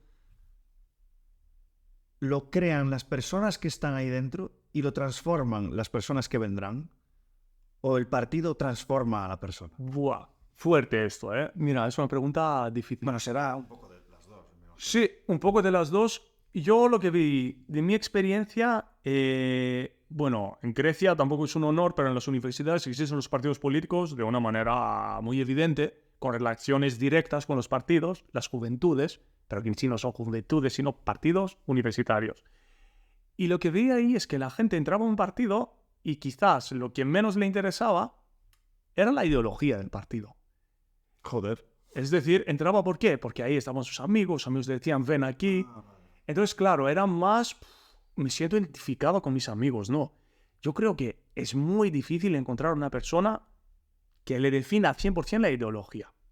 Todo va a ser o personal, o social, o tus vivencias, no, con tus padres, con tu familia, en tu país, pero una persona que diga, lo que me motiva son exclusivamente mis ideas políticas, a mí sí que me daría miedo esta persona. Porque claro, al final, ahí sí que has hecho este salto, ¿no? El partido lo que te ofrece es, al final, un lugar donde te puedes sentir identificado. ¿Pero identificado con quién? ¿Con las ideas del partido o con las ideas y las vivencias de las personas que forman este partido? Yo creo que muchas veces es el segundo. Entonces el partido, de alguna manera, lo que hace, pues, está jugando ahí un poco con los márgenes, ¿no? Da posibilidad para que haya más conexión entre las personas. Pero una persona que diga, estas son mis ideas y no van a cambiar 100%, una persona que solo se motiva por sus ideas políticas y no le altera o ni le cambia o modifica la interacción social, esta persona daría miedo. Porque luego, claro, ya has cogido como objetivo principal algo intangible, algo que no puedes tocar y algo que tú has interpretado de una manera, pero ya lo has convertido en tu verdad. Porque en un partido con varios miembros, tu verdad podría ser la verdad del otro miembro, o la verdad de tu amigo, o como él te explica su verdad, ¿no? Pero imagínate, hay una persona que dice, no, esta es mi verdad, son mis ideas políticas, lo tengo claro. Claro. ¿Qué obstáculo podrías poner a esa persona? Para mí el club, por cómo lo defines, el club es como el partido político. Es decir, hay veces que el club tiene una forma de ser, quitan al entrenador, ponen a un dictador, y esto es un caso real que se he contado, y no le influye absolutamente nada lo que le digan los agentes de rendimiento, de es mejor hacer esto. No te preocupes, ya lo hago yo. Y sin ser experto en ciertas tareas, manda y obliga a los agentes expertos en su temática a hacer las cosas de diferente manera. Entonces, claro, aquí ya es la persona la que cambia el partido. Exactamente. Y te destroza la ideología, el paradigma, la filosofía del entrenamiento, te cambia todo. ¿Por qué? Por lo que hablábamos antes, por el empirismo, porque a él le funcionó. Eso es. Y esto es duro, es muy difícil. ¿Qué haces? ¿Levantas la mano y te vas? Y quizás por un ego también muy potente de esa persona, entiendo. Sí. Yo creo que no en ese caso, pero por ejemplo yo pensaba en Mourinho, ¿no? Justificado, ¿eh? Sí. Porque le ha ido bien. Y tiene experiencias buenas, experiencias malas, tiene mucha experiencia. Entonces, claro, si a él le funciona, pues impone. Así. Yo creo que el problema es sí saber mucho, pero por ejemplo con Mourinho, que varias veces lo que he visto, y o le han criticado a sus jugadores, ¿por qué? Porque él criticaba muchas veces a los jugadores en la prensa, cuando algo no iba bien. Y dices, lo que veo es lo que tú dices, que yo vengo con mi modelo, me ha funcionado varias veces, entonces si ahora no funciona no es mi culpa. Claro, esta persona es que no va a cambiar nunca, y lo peor es que nunca incluso entrará en este modo de pensar, ¿no? Que quizás hago algo mal, quizás sí que me ha funcionado, pero ha cambiado la época. Claro, para mí esta persona ya, ¿cómo la aguantas? Claro, pero también crees que ser de una manera, por ejemplo, Mourinho, por seguir, ser de una manera en la Liga Española, ser de otra en la Premier y ser de otra en la italiana, ¿no crees que eso te quita consistencia? Depende, claro, de cómo aplicas lo que ya sabes. Porque, por ejemplo, tenemos Mourinho, pero luego tampoco sin dominar, ves Guardiola. Que bueno, juegan equipos muy grandes, ¿vale? Pero claro, menos críticas y ves que también está arrasando. Bueno, tiene un montón de pasta, entiendo que también los equipos son muy potentes, pero creo que ha aplicado su metodología o su técnica de otra manera. La gente lo acepta, o la liga acepta su modo de jugar, o incluso lo hace muy bien cuando lo hace. Sí. Entonces, claro, Mourinho ya no era capaz de hacer esto. No estoy de acuerdo. Sin ser un experto en fútbol, pero sí que... Yo tampoco, pero... Entiendo esa sensación que comentas. Te voy a hacer otra pregunta que igual acabamos con esta pregunta y estaremos una hora hablando de esto. ¿Te sientes libre? Buena pregunta. Sí y no. No, inclinaría hacia el no. ¿Crees que hay algo que te gustaría cambiar para ser más libre que no puedes? Sí, y esto es entender que podría ser más libre. Es decir, claro, al final estamos en una sociedad, estamos en un estado, estamos en un mundo y estamos en una interacción con ese mundo. Vale, ¿cuál es el problema? Que hay varias cosas que nos limitan, sea una costumbre social, sea, no sé, una aptitud, una mentalidad de una sociedad, y sí que tenemos la capacidad nosotros de optar por otro camino. Pero muchas veces no lo hacemos o por miedo, o por decir que qué van a pensar, o por decir que no me saldrá bien. Total. Entonces, claro, sí que tenemos la capacidad de ser libres, solo que la libertad muchas veces viene con un precio muy alto. Yeah. Y la gente está preparada, yo creo, sacrificar esa libertad por no perder lo demás que tiene. Entonces, libre, siento que podría ser más libre. Entonces ya sé que nada me limita, sino mi manera de ver el mundo. Pero esto ya te limita. Ya vienes, digamos, a priori existe algo que te limita. Y esto es que vienes en un mundo dado. Este es el mundo. Puedes cambiar en cada ámbito, en la educación de tus hijos, en la manera como quieres tratar a tu hijo o incluso en el trabajo, ¿no? Es que, claro, en una sociedad capitalista que digas, es que yo quiero que mi trabajo sea reflexión o que sea un producto mío, te van a decir, bueno, yo quiero que hagas esto y vas a cooperar. Claro, ¿puedes cambiarlo? Puedes ir a un monte y empezar a montar una granja. Lo puedes hacer también, sí. Pero lo haces. Muchas veces no. Voy a continuar con esto. Que lo hablamos creo que una vez en el podcast. Yo creo que hay muchas cosas que yo pienso que no he elegido pensar. Es decir, el ejemplo este de la heladería, ¿no? De que nosotros vamos a una heladería y mi mujer no va a pedir chocolate, porque no le gusta. Pero ¿ha decidido ella que le gustase? No. Yo no decido que me guste o no el pescado. Simplemente no me gusta. ¿Y lo he decidido yo? No. ¿Quién me lo ha hecho decidir? ¿Por qué a mí me gusta esto y no lo otro? Pues creo que es contextual y creo que es aprendido de la sociedad también. Y al entrenamiento lo mismo. Hay muchos entrenadores que entrenan por cómo les han entrenado. Y hay jugadores que no les gusta entrenar de forma diferente porque les fue bien entrenando de otra manera. Entonces, hay veces que no tenemos libre albedrío y que las cosas que hacemos y decimos y sentimos nos las han impuesto. 100% de acuerdo. Sí. Yo creo que es así y creo que también ahí es muy difícil ver de verdad qué ha sido decisión tuya y qué no, porque incluso si algo muchas veces consideramos que es decisión nuestra, puede ser que sea ya una decisión, la única decisión que podríamos haber tomado, o por la educación que hemos tenido, o por el contexto donde hemos crecido, y creo que ahí lo más difícil es entender esas otras influencias, ¿no? Entonces yo creo que sí, siempre estamos en un juego, y sobre todo, bueno, lo interesante con el inconsciente, y con Freud y todo, es que dice que hay una cosa dentro de ti la cual no controlas y te controla, y tú nunca llegarás a controlarla. Entonces, claro, cuando dices nosotros, sí, yo creo que el ser humano moderno se caracteriza por una arrogancia, ¿no? Que la razón lo domina todo.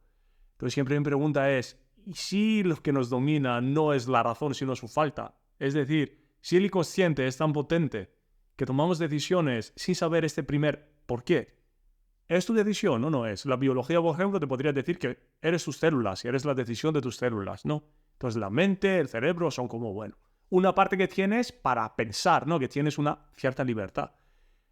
Pero yo creo que, claro, al final, ¿cómo no podremos saber nunca este primer porqué? Lo que podemos hacer es trabajarnos. Yo creo, no somos tan transparentes. Y tampoco, claro, muchas veces la gente va a psicoterapeuta, le entiendo, porque dice, ¿soy mi producto o soy producto de otros? Es decir, se quiere ver, ya se quiere entender como persona. Entonces ve una reacción suya, ve una actitud suya y le parece extraña, pero la repite. O ve algo que diría que nunca haría esto, porque, por ejemplo, mi padre lo hacía o no sé, y lo hace. Entonces, claro, es muy difícil. Es que, más que influencias, a veces hay cosas que se convierten en marcas.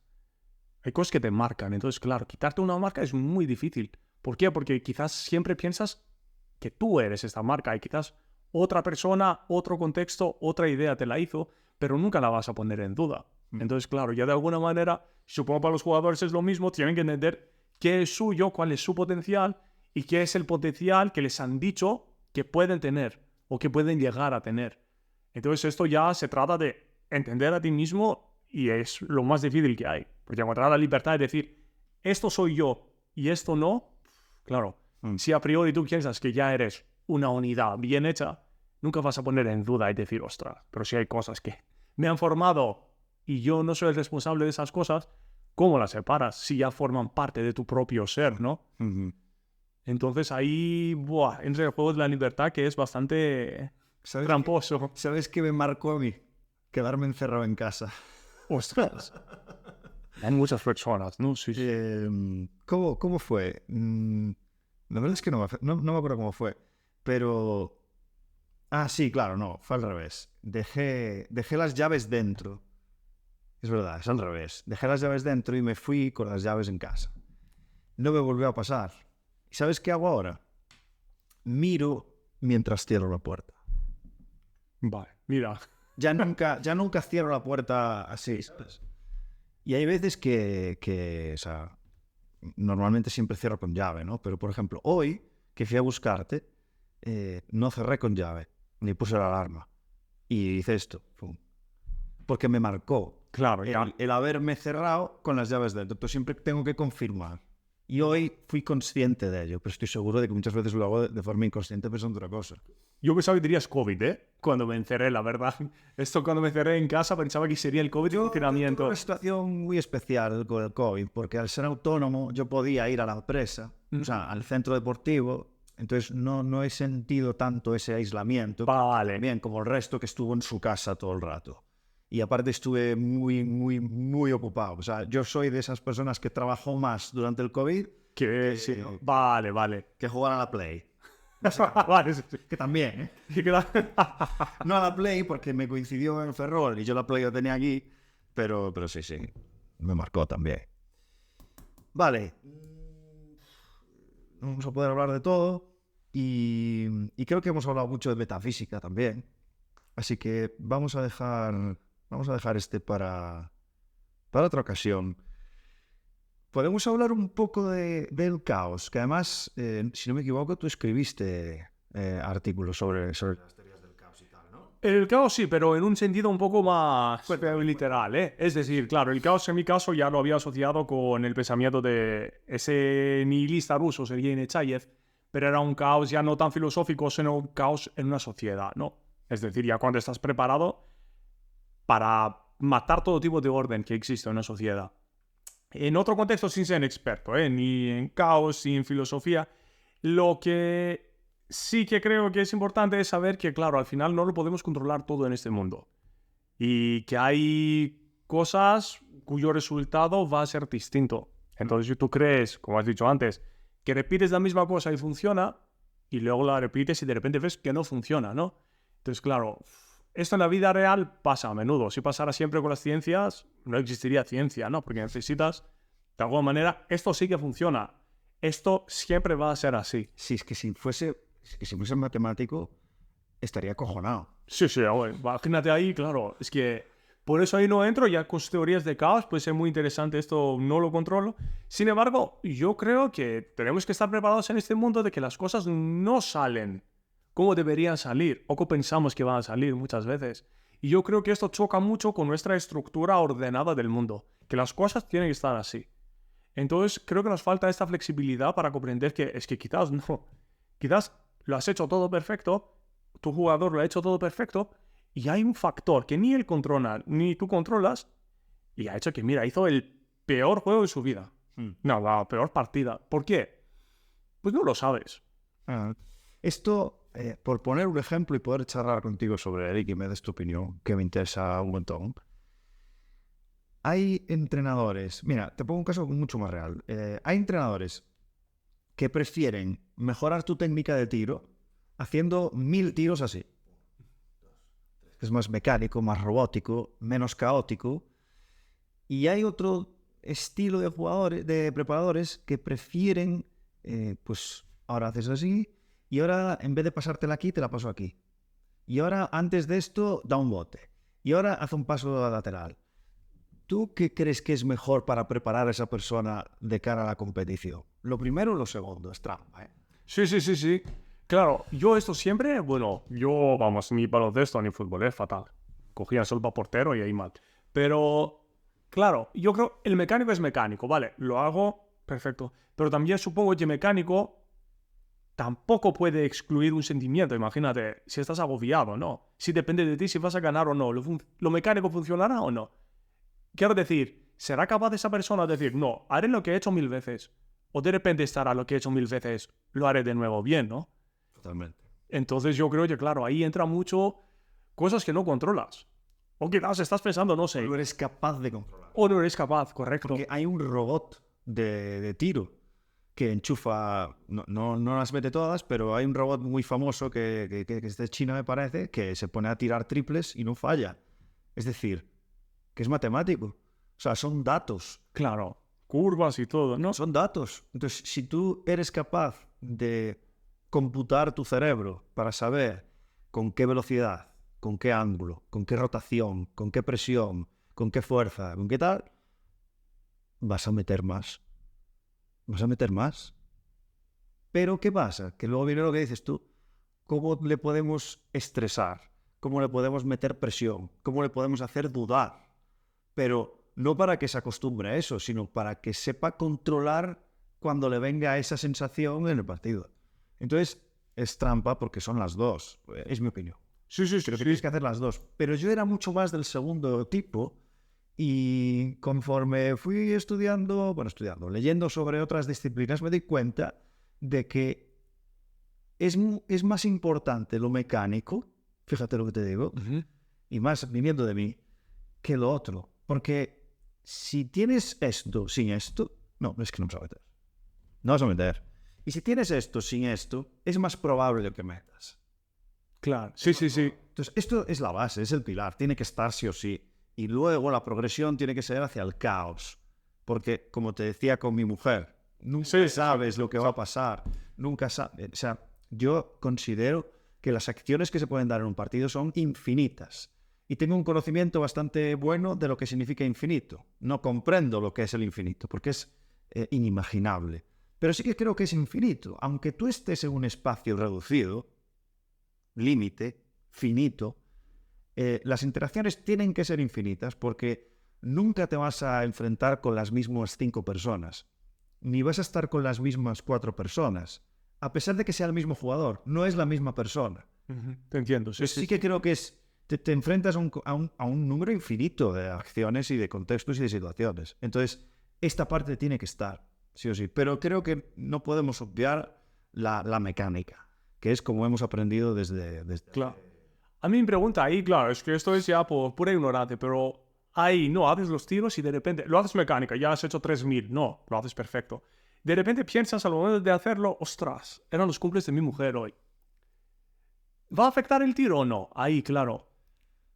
Claro, ¿va a afectar el tiro de la mañana o del partido? Del partido, del partido. Yo creo que sí. Sí, aunque sea puramente... Entonces, ¿crees que se puede separar 100% a una persona, pensar a la vez y actuar? ¿O algún momento el pensamiento puede entrar incluso en una actividad que es tan mecánica? Creo que puede entrar, creo que se pueden combinar. Sí, sí, sí. Es una situación imbuida.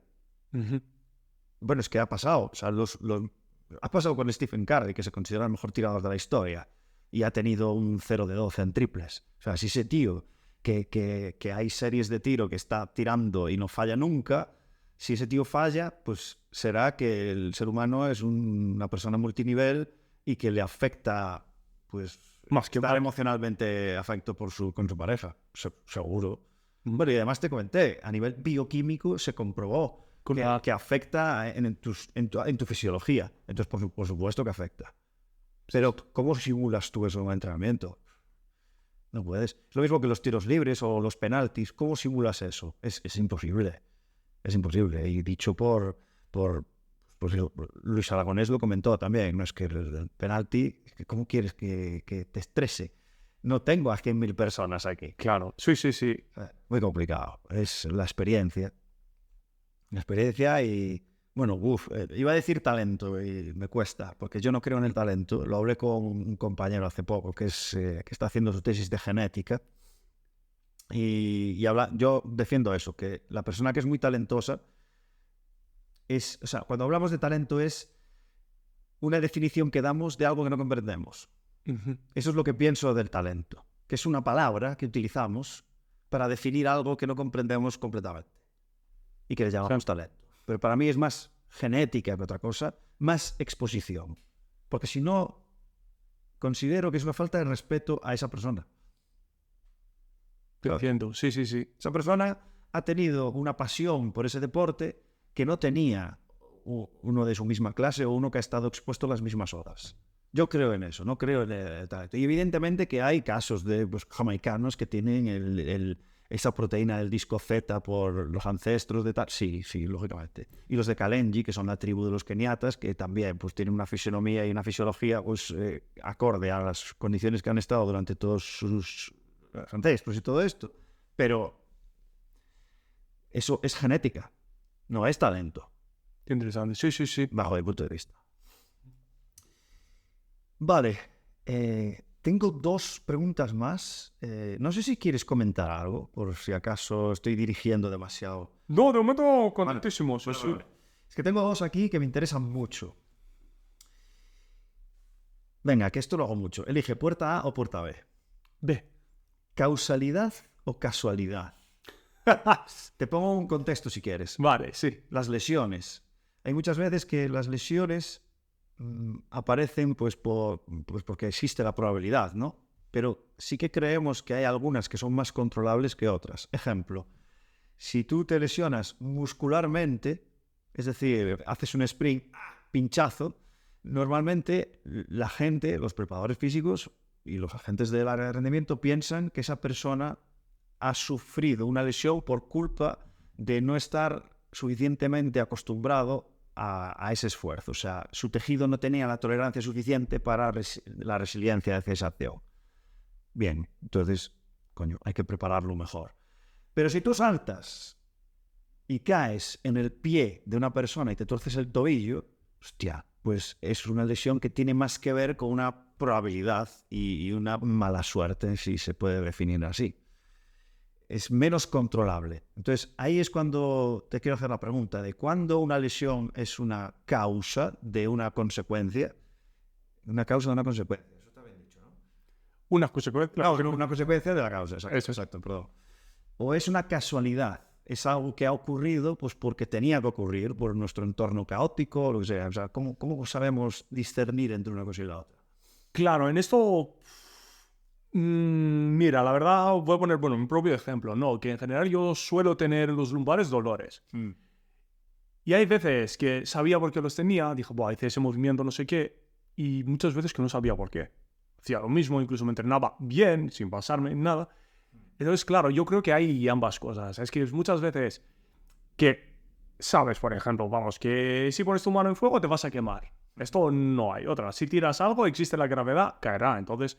yo que sé, con las lesiones hay varias cosas que sabes, si es un choque frontal, pues, pero vas bien, ¿no? Luego es otra cosa, quizás tu cuerpo, como resiste, tu cuerpo no, de esto tampoco controlo.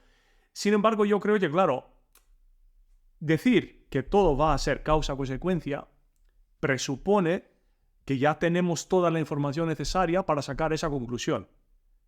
Entonces, yo, desde mi punto de vista, ¿por qué mi cuerpo reacciona de tal manera? No lo domino. Es decir, claro, por ejemplo, también la osteopatía te explica el cuerpo de otra manera, mucho más holística, ¿no? Entonces yo digo, ¿y si era mi tensión también lo que provoca esto? Hice algo, me duele la espalda, pero sí ya estaba mi cuerpo, digamos, de alguna manera preparado o más abierto para recibir ese daño. Si mis defensas ya estaban abajo, ¿crees ¿no? que es una falta de información y que es causal? Y yo creo que muchas veces serían ambas cosas. Es decir, sobre el cuerpo, sobre cómo funciona el cuerpo. Claro, ¿por qué dicen que el estrés mata? Bueno, el estrés te agobia, el estrés baja las defensas, ¿no? Que vivimos en una sociedad, donde el estrés domina, ¿no? Claro, el estrés, ¿cómo vas a controlar tu estrés? ¿Cómo vas a controlar qué hace tu estrés en tu cuerpo? ¿Cómo vas a controlar si estás estresado o no? Es decir, una persona estresada puede decir no estoy estresado, hago mil cosas, o no. Entonces, claro, yo por eso, sin para nada entrar en otros ámbitos, ¿no? Yo no controlo. Lo que sí que digo es que hay varias cosas como la tristeza, la depresión, el estrés, las cuales quizás afectan mucho tu cuerpo, crean una tensión dentro de tu cuerpo y no dejan tu cuerpo respirar. Entonces, en ese caso, algo puede parecer que es causal, hiciste esto, entonces es normal que te pase esto, pero si lo repitieras con otro estado de ánimo, quizás no pasaría lo mismo. Entonces yo, en mi caso, claro, yo no lo controlo, ya mi cuerpo ya me he rendido, es que no lo veo, no sé por qué me duele ahora no me duele. Entonces, claro, ¿cómo lo voy a decir que es causal? Si he ido también a fisioterapeutas o al médico y me dice, podría ser esto o esto, claro, es que no tengo, me falta también la formación, por supuesto, y es lo que mola mucho también. Pero me interesa, me interesa. Hay clubes muchos compañeros que el estado de ánimo lo monitorizan con una escala del wellness del 1 al 5 y contestan cada día. O sea, hay mucha información, hay muchos datos. Ahora el problema es que hay demasiados datos y que la tecnología ha avanzado a un nivel superior a nuestra comprensión de los datos. Y el problema es eso, saber filtrar y saber qué es lo que tengo que utilizar. Es una locura el tema de los datos ahora mismo, te pierdes. O sea, que tú crees que es una falta de información. O sea, dijiste que eran las dos, pero que sobre todo es que no lo sé, pero que no es algo que sea probabilístico, sino que ha ocurrido pues porque, imagínate lo del pie, ¿por qué saltaste? ¿Por qué saltaste en ese espacio? ¿Por qué saltaste en ese momento? O sea, eso es información, es demostrable y es... todo es una consecuencia de una acción que se podía haber hecho de otra manera. Claro, ahí yo creo que entramos en el juego de la primera causa. Es decir, A ver, ¿cómo es esto? claro, ¿cuál es la causa? ¿Que saltaste o porque pensaste que tenías que saltar ese momento? Es decir, siempre vamos un paso hacia atrás, ¿no? Sí. Entonces yo creo que tiene mucho que ver con lo que dices sobre la libertad al final, si de verdad tenemos libertad o no. Pasa con cada evento, tanto yo creo en deportes como en la vida normal, que dicen, la causa de una revolución, ¡buah! Ahí ya entras, la causa. ¿Qué es la causa? Claro, entonces yo, ¿qué digo? Y esto sobre mi cuerpo, pero hablando como un ignorante, ¿no? Que no sé cómo funciona mi cuerpo. No sé, puedo tener una sensación de que mi cuerpo está bien, pero puede ser que mi cuerpo no esté bien. Y me dices algún día de 1 a 5, ¿cuál es tu wellness? Yo te digo 4. Y estoy bajo 0 sin saberlo. Ya. Yeah. ¿Por qué? Porque todas mis defensas han funcionado de manera inconsciente y digo, estoy perfecto. Y estoy en una depresión total. Y en los demás de 20 dicen, ¿cómo vas puesto 4? Es que estás fatal. No, qué mal, tío. Esto pasa. Es que yo creo que ahí entra mucho la máquina, pero claro, ¿la máquina qué hace? La máquina coge información. Supongo la máquina lo que necesita, y es lo que domina en nuestra época, es calcular. Que todo sea calculable. ¿Cómo va a ser calculable el ser humano? Es que mi crítica, pero ahí ya entra la filosofía, es que yo creo que nuestro problema, y esto supongo que en deporte se refleja mucho, necesitamos calcularlo porque ya es la manera como queremos ver el mundo. Es nuestra verdad, la tecnología o el cálculo. Necesito que todo tenga su causa y su consecuencia. Para que todo tenga de alguna manera sentido, tengo que saber qué lo provocó, con qué cifras lo provocó y qué resultado tiene. El dragón el clavo. Es que yo creo que es sacrilegio aplicar eso al ser humano. Al ser humano. ¿Y cómo? No quiero decir controlar, pero ¿cómo lo monitorizas si no?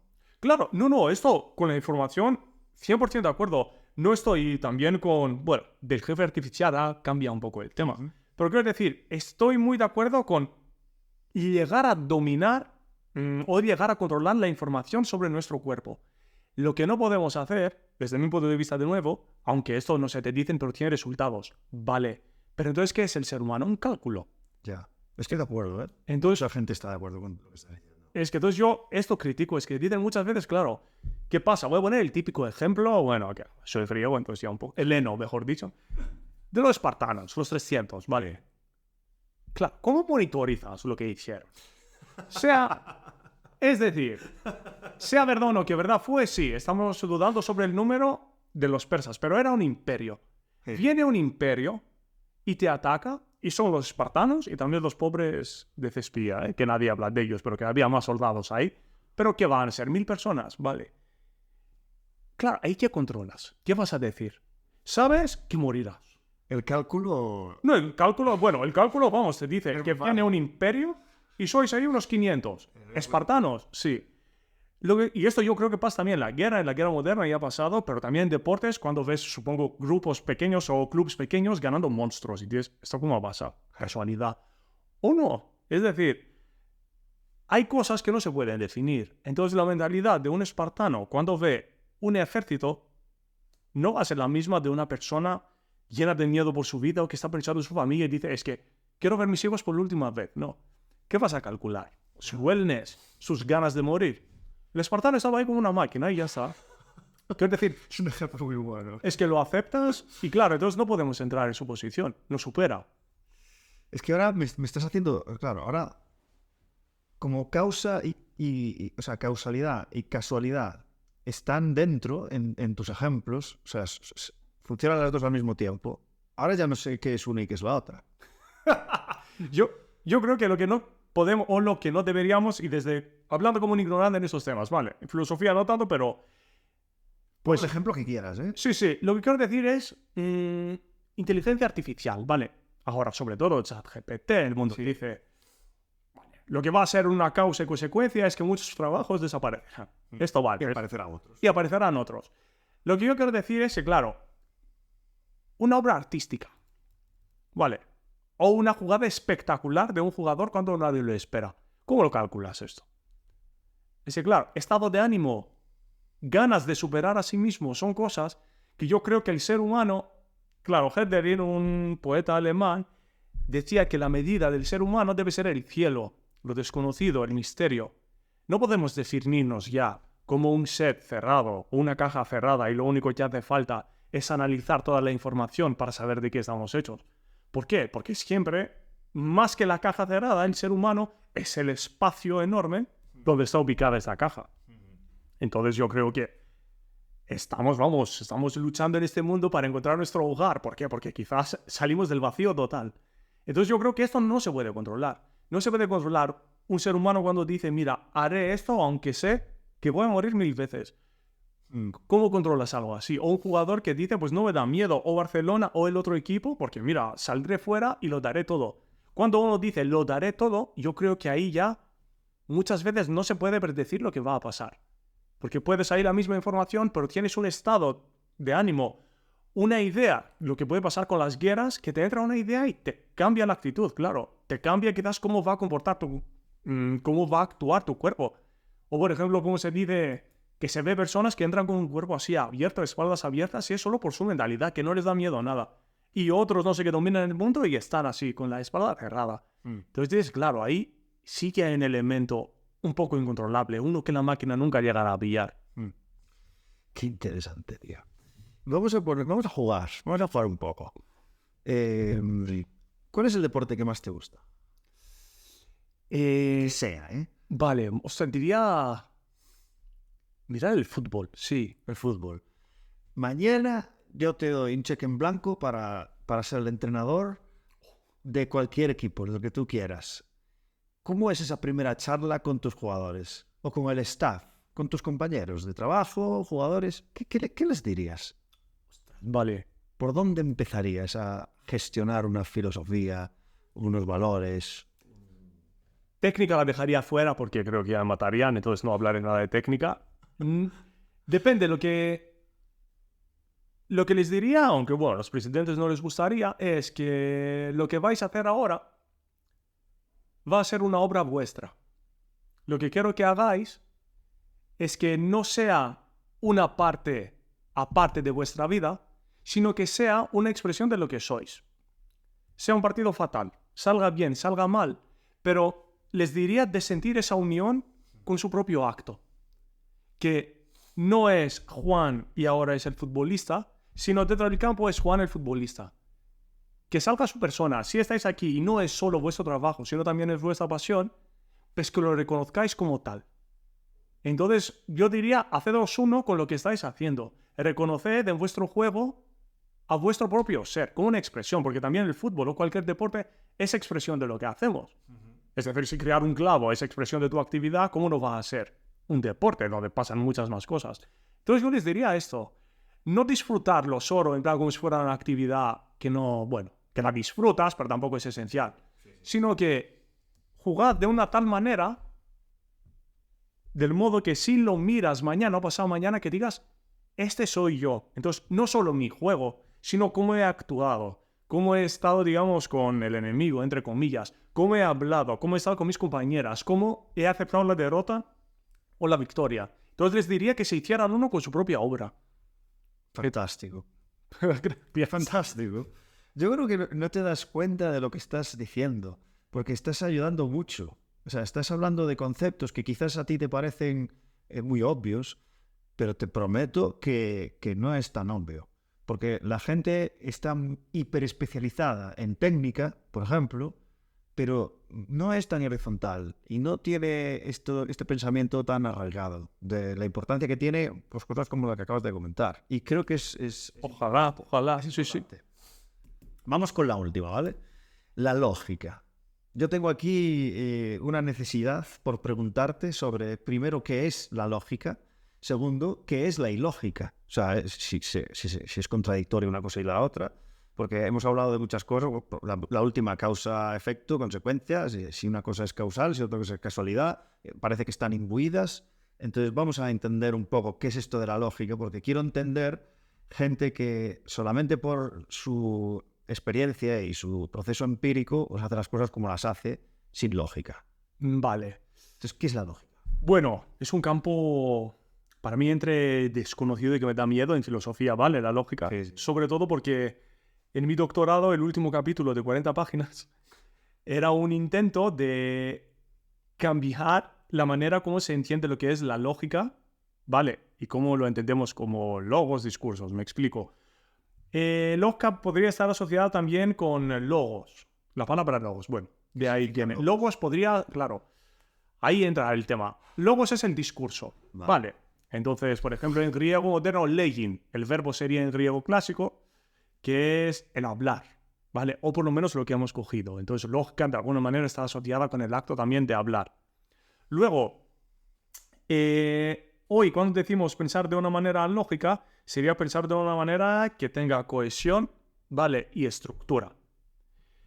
Sin embargo, sería más lineal, ¿vale? Es un campo también de filosofía que desconozco, siempre me ha dado miedo, tampoco me ha traído mucho, la verdad. Siendo griego, lo caótico siempre está en mi vida. Pero, sin embargo, yo lo que hice, y creo que es interesante, es, por ejemplo, el Nuevo Testamento, en el Evangelio de Juan, en griego clásico, bueno, que es el idioma original, pone, lo que se traduce aquí al principio era la palabra, el griego clásico era enarchein o logos.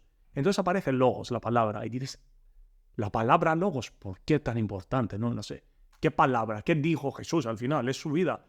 Entonces, yendo hacia atrás, vemos que la palabra logos, su etimología, su primera etimología, su etimología primordial, no era tanto el acto de hablar, sino el acto de recoger. Y de ahí, por ejemplo, viene la palabra colección, que viene de co-legere. Entonces, este legere de latín no tiene nada que ver con hablar, sino de poner las cosas juntas. Entonces, claro, esto es una interpretación ya, bueno, se ha demostrado que etimológicamente hablando era el primer sentido, pero ¿por qué es interesante? Porque, de nuevo, con Heidegger y mis filósofos, vamos a Heráclito.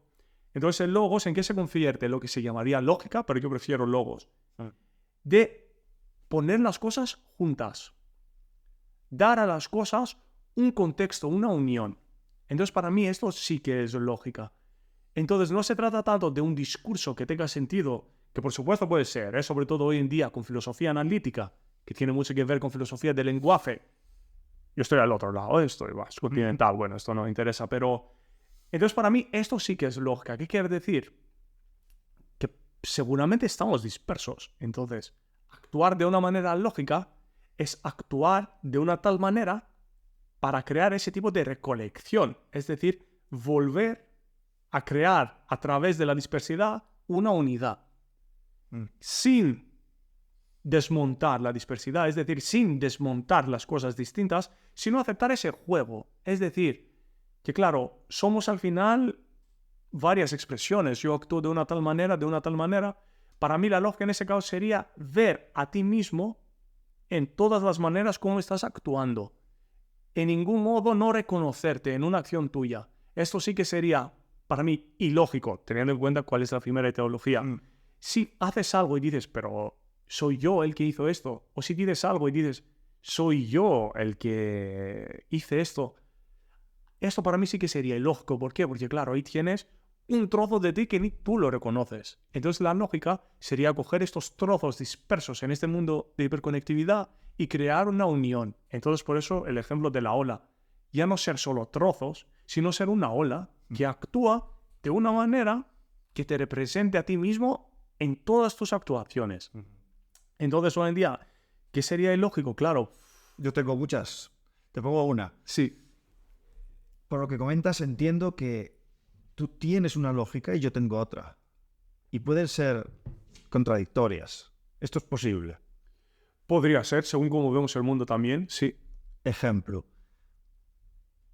Está muy aceptado hacer estiramientos estáticos antes de competir. Para los jugadores es lógico.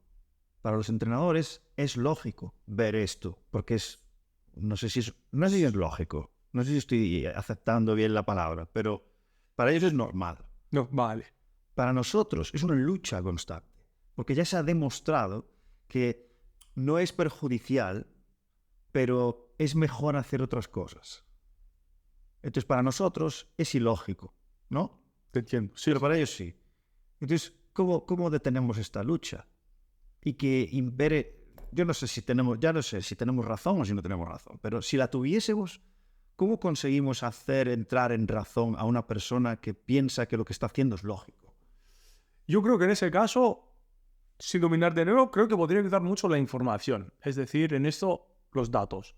Que si haces esto, se ha demostrado que pasa esto. Entramos en el conflicto científico-empírico. Ahí porque les sienta bien. Eso es. Ahí sí que creo que, como en muchos casos, lo científico ayuda mucho en esto. Que cuando tienes dudas, claro, en este caso, ¿no? Quiero decir, donde ves que existen unos resultados provocados por una cierta acción. Ahí yo creo que quizás puede ser incluso la única manera para demostrar a una persona que ya ha tomado lo empírico o lo que ha visto o ha vivido en toda su vida como su realidad. Yo creo que si ya le enseñas datos, sí que podría recurrir a decir, bueno, pero así se ha hecho y nunca hemos tenido problemas. Sí. Y a veces podría incluso tener razón, ¿eh? Ese es el argumento. Sí, sí. Bueno. Pero ahí por lo menos ya yo creo que sí que se podría establecer, entre comillas, lo que es lo lógico de hacer, ¿no? Si sabes que al final puedes provocar daño, puede perjudicar, o incluso si tiene más probabilidades de perjudicar que otro, Sí. yo creo que, claro, ahí el otro sí que tiene que aceptarlo. Pero no te diría, quizás no utilizaría ni la palabra lógico, pero te hablaría sobre el poder de la costumbre, ¿no? La repetición que no falla, que las cifras no dicen la verdad, que las estadísticas no son humanos.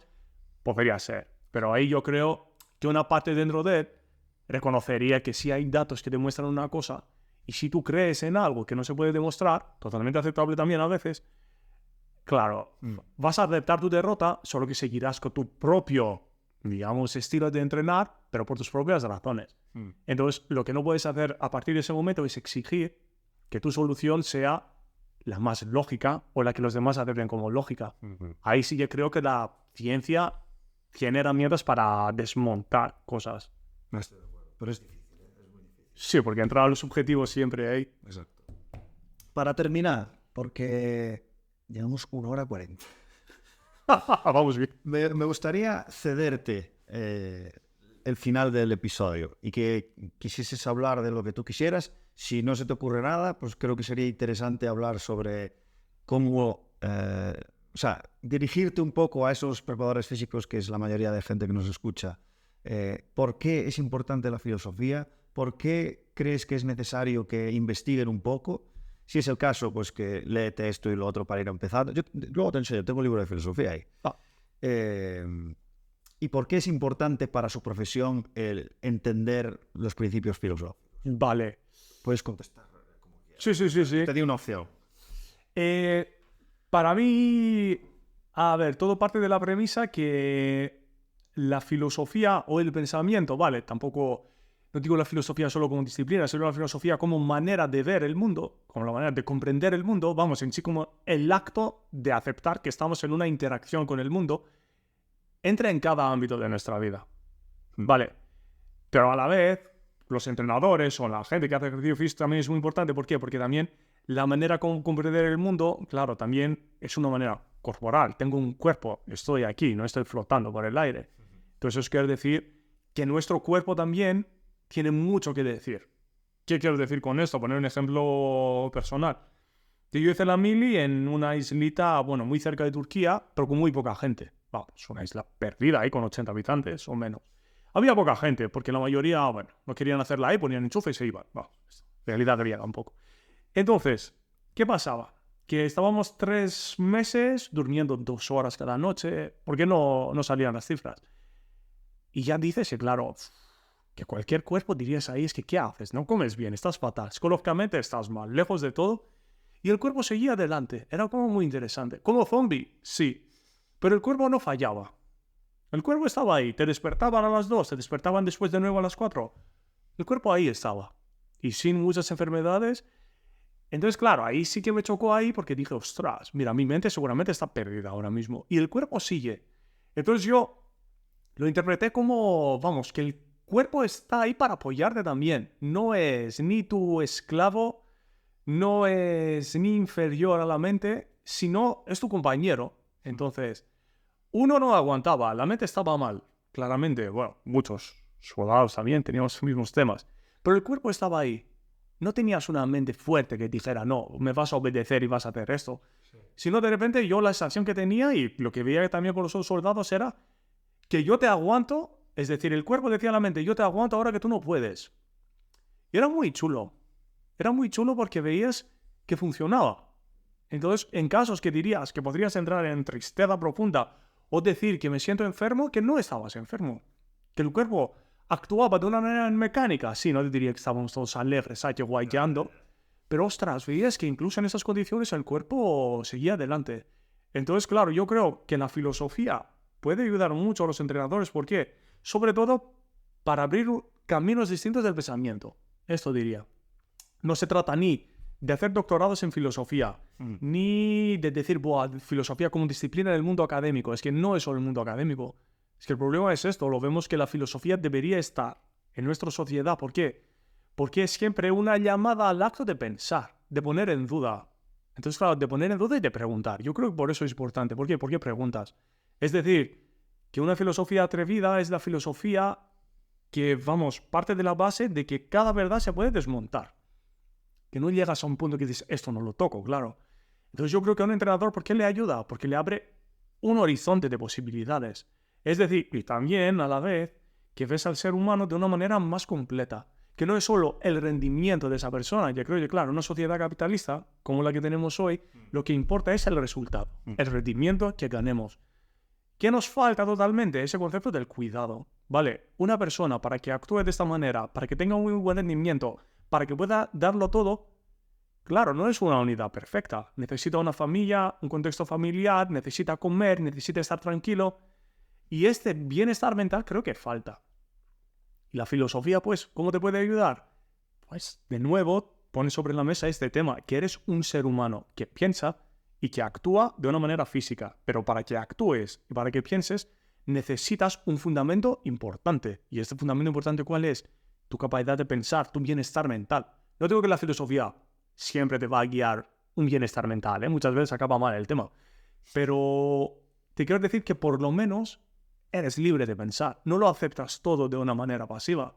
Te pones en duda a ti mismo y esto es chulo. Porque si has estado actuando de una manera, de tal manera, durante mucho tiempo, de una tal manera, es guay que seas tú el que provoque el cambio. Y que no sea una derrota o que no sea tu presidente diciendo, mira, o cambias o te vas, sino decir, joder, ¿cómo he llegado hasta aquí? ¿Por qué no actúo de otra manera? Entonces, para mí, lo de la deconstrucción que he comentado al principio es exactamente esto. Pues, quita pilares y que pongas otros. Es decir, claro, que veas, sobre todo si eres entrenador, al jugador como un ser humano completo. Esto va a ayudar. Un ser humano completo que va a tener fracasos, pero puede ser que la manera como tú aceptes un fracaso sea la gloria durante mucho tiempo. ¿Por qué? Porque el otro ya se reconoce como ser humano, no solo como jugador, sino, ostras, ha entendido que este problema me ha afectado. Pero para que entremos al punto de entender al otro, no es fácil solo decir, que tengas empatía, ¿vale? Es que Es fácil hoy en día hablar mucho sobre las cosas guays, pero sí. Igualdad para todos. Aceptar lo diferente. Respeto. Como si fuera, vamos, lo más simple, ¿no? Me tomo un café y a la vez respeto a todo el mundo. Es que no es así. Para hacer esto tienes que entrar. ¿Por qué no le respeto al otro? ¿Por qué considero que es diferente? ¿Qué es lo que me hace pensar que es diferente? Pero estas preguntas, claro, no son fáciles de contestar. Sobre todo por lo que has dicho tú antes, que al final nos ha marcado una sociedad, nos ha marcado un contexto y creemos que hay varias verdades que son ciertas y quizás no lo son. Entonces la filosofía, ¿qué te ayuda a hacer? Pues lo pones en duda. Hablas contigo mismo y ves al otro a la vez, tanto como cuerpo y mente. Y cuando digo mente, no de una manera solo para sacar el máximo provecho, sino para que dejes al otro expresar su propio ser en lo que es. Que no sea, repito de nuevo, futbolista y Juan en casa, o Manolo, Sí. sino que sea Manolo el futbolista que le ha ido bien el partido, Manolo el futbolista que le ha ido mal el partido, pero en ningún momento que no se pierda este Manolo, o este Juan, o esta María, o esta Elena. Esto es, que queremos crear máquinas cuando somos seres humanos. Y el ser humano supera a la máquina, ¿por qué? Porque recibimos muchas más influencias, porque hay muchas más cosas que pueden cambiar nuestro rendimiento. Y yo creo que la filosofía puede ofrecerte la posibilidad de ver al otro como tal. Ver al otro como un potencial infinito. Pero potencial infinito tampoco quiere decir que va a ser un nuevo Cristiano Ronaldo Messi, sino que va a estar contento haciendo lo que está haciendo y que lo va a hacer bien. Que va a estar lleno, que va a acabar el fútbol y no lo va a odiar diciendo que era un trabajo que era solo para Instagram o para ganar dinero. Y esto es chulo, ¿por qué? Porque esta persona sí que sería un ejemplo para la sociedad. Esta persona saldría y diría, mira, me ha molado hacer esto. Digo a los jóvenes que juguéis, ¿por qué? Porque es guay, si te gusta este juego, poder expresarte en este juego. Entonces yo creo que esto es lo más importante. Entonces, en cuanto a filosofía, yo creo que, claro, todos pensamos, entonces no somos ni élite filósofos, no, yo soy politólogo de licenciatura, entonces también tengo un poco mente más práctica. Pero sí que es chulo ver el ser humano como unidad, o intentar hacer esto. Sí que es chulo intentar encontrar si nos sentimos en casa en lo que estamos haciendo o no. Sí es chulo luchar para ver si nuestro trabajo de verdad merece la pena porque es expresión de lo que queremos, o si solo hago por el sueldo. Que no digo que lo vas a dejar, el sueldo lo necesitas. Pero saber por qué estás haciendo las cosas, pues te ofrece una tranquilidad. ¿Por qué? Porque llegas a conocer a ti mismo mejor. Entonces los entrenadores o cada tipo de tutor, antes de enseñar, antes, mejor dicho, de educar muchas veces, antes de estar ahí por sus jugadores, lo que tiene que hacer es entender por qué estar ahí, por qué está ahí, y entender cómo puede educar, entender qué quiere del otro. Si solo quiere sacar el máximo provecho, perfecto, pero le vas a quemar seguramente. Lo harás, pero si no entiendes que quizás un problema psicológico que tenga, que, bueno, ¿qué le vas a decir? Bueno, aquí estamos en entrenamiento, no somos... Es que claro, ¿qué le pides entonces? ¿Que no sea ya una persona completa durante el entrenamiento y que vuelva a serlo? Cuando esté fuera, pues no.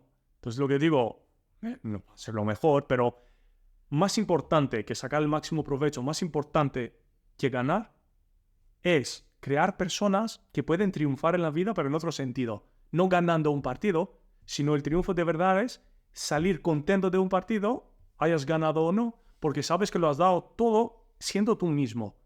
No tu profesión, sino siendo tú mismo, haciendo lo que te gusta y dándolo todo ahí. Yo creo que filosofía en esto podría ayudar. Una cosa que, también para poner un ejemplo, creo que las personas que están en una posición de autoridad y de poder, les cuesta tener este pensamiento de generar pues, duda, ser escéptico, cómo lo podría hacer mejor, porque les hace más vulnerables. Y es una posición que no quieren mostrar a sus súbditos. Creo que esto pasa mucho en las posiciones de poder de entrenadores, básicamente. Y que se posicionan en un rol más autoritario como para poder tener más capacidad de convencimiento. Sí. Y luchar contra esto es muy difícil, porque no le puedes ayudar. Estoy muy de acuerdo y claro, ahí yo creo entra mucho también la naturaleza humana, es decir, que el poder en sí, claro, tenemos que pensar muchas veces si una persona que tiene el poder, él tiene el poder o el poder si tiene esta persona. Claro. Entonces, claro, es que el poder es muy fuerte, es poder. Esa es muy buena. Es decir, que muchas veces pensamos que controlamos nuestro poder, no, pero claro, La gente cambia de poder. Exacto. En griego clásico hay una frase que dice archi andra dignisi, que quiere decir que el poder demuestra qué tipo de persona eres. ¿Por qué? Porque es muy difícil desde un punto de vista controlar el poder. Y si no me equivoco, Nietzsche dijo que el poder morirá cuando el que tiene la espada la rompe. Es decir, que el poder no va a ser superado por otro poder, sino de alguna manera autoanulado, porque ha encontrado otra manera de ser. Entonces yo creo que hoy esto no existe. Entonces un entrenador, y esto pasa también con los políticos, lo que no puede tolerar es que haya un hueco dentro de su expresión de poder. ¿Por qué? Porque sentirá que siempre alguien entrará ahí para ocupar su espacio. Y es normal, es la lucha de poderes, solo que más que la lucha de poder, la lucha de poderes lo llamaría el juego del poder. El poder lo que necesita es expresarse, sea con un entrenador, sea con otra persona, solo que la persona que en cierto momento tiene el poder siempre le da miedo que lo va a perder. O dice, veo que el otro, no sé, los políticos quizás, lo mismo. Pero lo que más fuerte te hace es, claro, la posibilidad de escoger qué tipo de poder quieres, la posibilidad de decir al entrenador la verdad. No digo que no exista jerarquía, porque creo que muchas veces es necesario tenerla. Sin embargo, una de las frases también, repito sobre la mira, aunque soy pesado, diría mi mujer, es que, claro, el respeto, decían, no se impone, sino se inspira. Entonces yo creo que el poder debería actuar de una manera pasiva. Es decir, no se debería notar el poder, sino la falta de poder. Porque con la falta de ese poder, todo se rompería. Sí. Entonces yo digo que es esto, no hace falta que siempre intentes demostrar que tú tienes el poder. Porque si estás en esa situación de intentar decir, yo tengo el control aquí, yo tengo el poder, eso quiere decir que lo quieres demostrar porque seguramente no lo tienes. Si lo tuvieras de verdad, no haría falta que lo demostraras porque ya todo funcionaría. Uh-huh. Estos son otros conceptos no calculables. Exactamente. ¿Cómo calculas el respeto? ¿Cómo calculas el poder? No puedes. Exactamente. Pero influye cada acción, cada momento, cada decisión, cada día.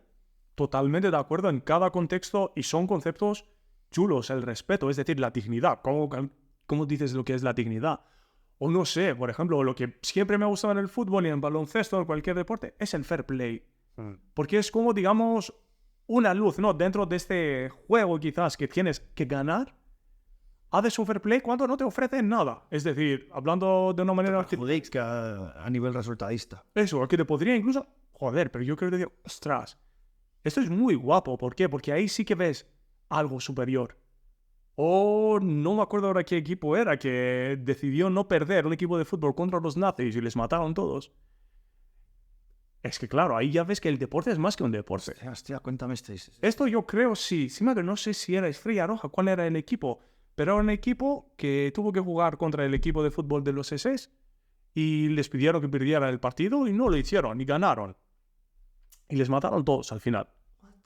Sí, esto sí. Lo había leído hace falta verificarlo, no me acuerdo qué equipo era. Sí, yo lo había leído hace años esto, ¿eh? Entonces era como una demostración de que el fútbol era más que un fútbol y es muy guapo. ¿Por qué? Porque justo ahí, pues lo que haces es una expresión, ¿no? De que lo que estoy haciendo es más que fútbol, soy yo. Estoy jugando, pero claro, ostras, ahí se ve una luz tremenda de respeto, de dignidad. Y esto también es fútbol. Es muy guapo ver que un deporte da la posibilidad que una persona saque luz de él o de ella. Entonces, esto sí que me mola. Por eso creo que cada actividad nuestra al final nos da la posibilidad de ofrecer nuestra dignidad, de hacer ver que somos más que futbolistas, más que entrenadores, sino personas. Y ser esta persona es muy guapo. Uh-huh. Qué interesante. Vamos a hacer 2 horas. Uy, vamos. Eres la persona que más tiempo ha estado en el podcast de 205 episodios, creo que llevo. Me ha parecido súper interesante. Y aún faltan cosas por hablar, pero enviable que estaríamos aquí 4 horas. Me ha parecido sensacional. No sé si lo percibes, pero como es un podcast muy específico de preparación física y tal, has tocado muchas cosas que son vitales y que no se hablan lo suficiente. Así que me alegra un montón que hayas aceptado esta entrevista porque has aportado muchísimo, no te haces una idea de cuánto. Muchas gracias. Al menos yo lo considero así, habrá de todo, pero yo lo considero así, que has aportado muchísimo a la gente que nos escucha y te lo agradezco un montón haber separado ese pequeño tiempo para para poder compartirlo con nosotros. Así que digo siempre, te deseo lo mejor en lo profesional, pero sobre todo en lo personal. Así que, por favor, despide tú este episodio. Ha sido un placer. Pues muchísimas gracias por estar aquí, la verdad. Mira, muchas gracias por la invitación. También me ha encantado tanto estar aquí como hablar contigo para prepararlo. No sé, se ve majísimo, la verdad, y claro, por eso también he aceptado. Y me parece muy guapo lo que estás haciendo. Es que al final, claro, necesitamos sentirnos completos. Entonces, yo creo que no existe... Bueno, tú eres entrenador, yo soy filósofo y no podemos hablar. Es que esto sí que sería un problema. No digo que todo es todo, pero lo que puedo decir es que si yo puedo ofrecer algo y si tú me puedes ofrecer algo en esa sociedad, pues es apoyo mutuo. Al final el uno aprende del otro. Entonces, poder aportar un poco mi grano ya, y yo también he aprendido muchísimo con cosas aquí. También me has ayudado a ver varias cosas de otra manera. Pues esto es muy guapo porque, claro, ya al final entiendes que el conocimiento del pensamiento pues puede tener un montón de influencias, y esto la verdad es que te hace más rico como persona y como pensador, para cada uno. Hemos crecido los dos en estas 2 horas. Lo mismo digo. Muchas gracias, Jonas, cuídate mucho. Muchas gracias a ti.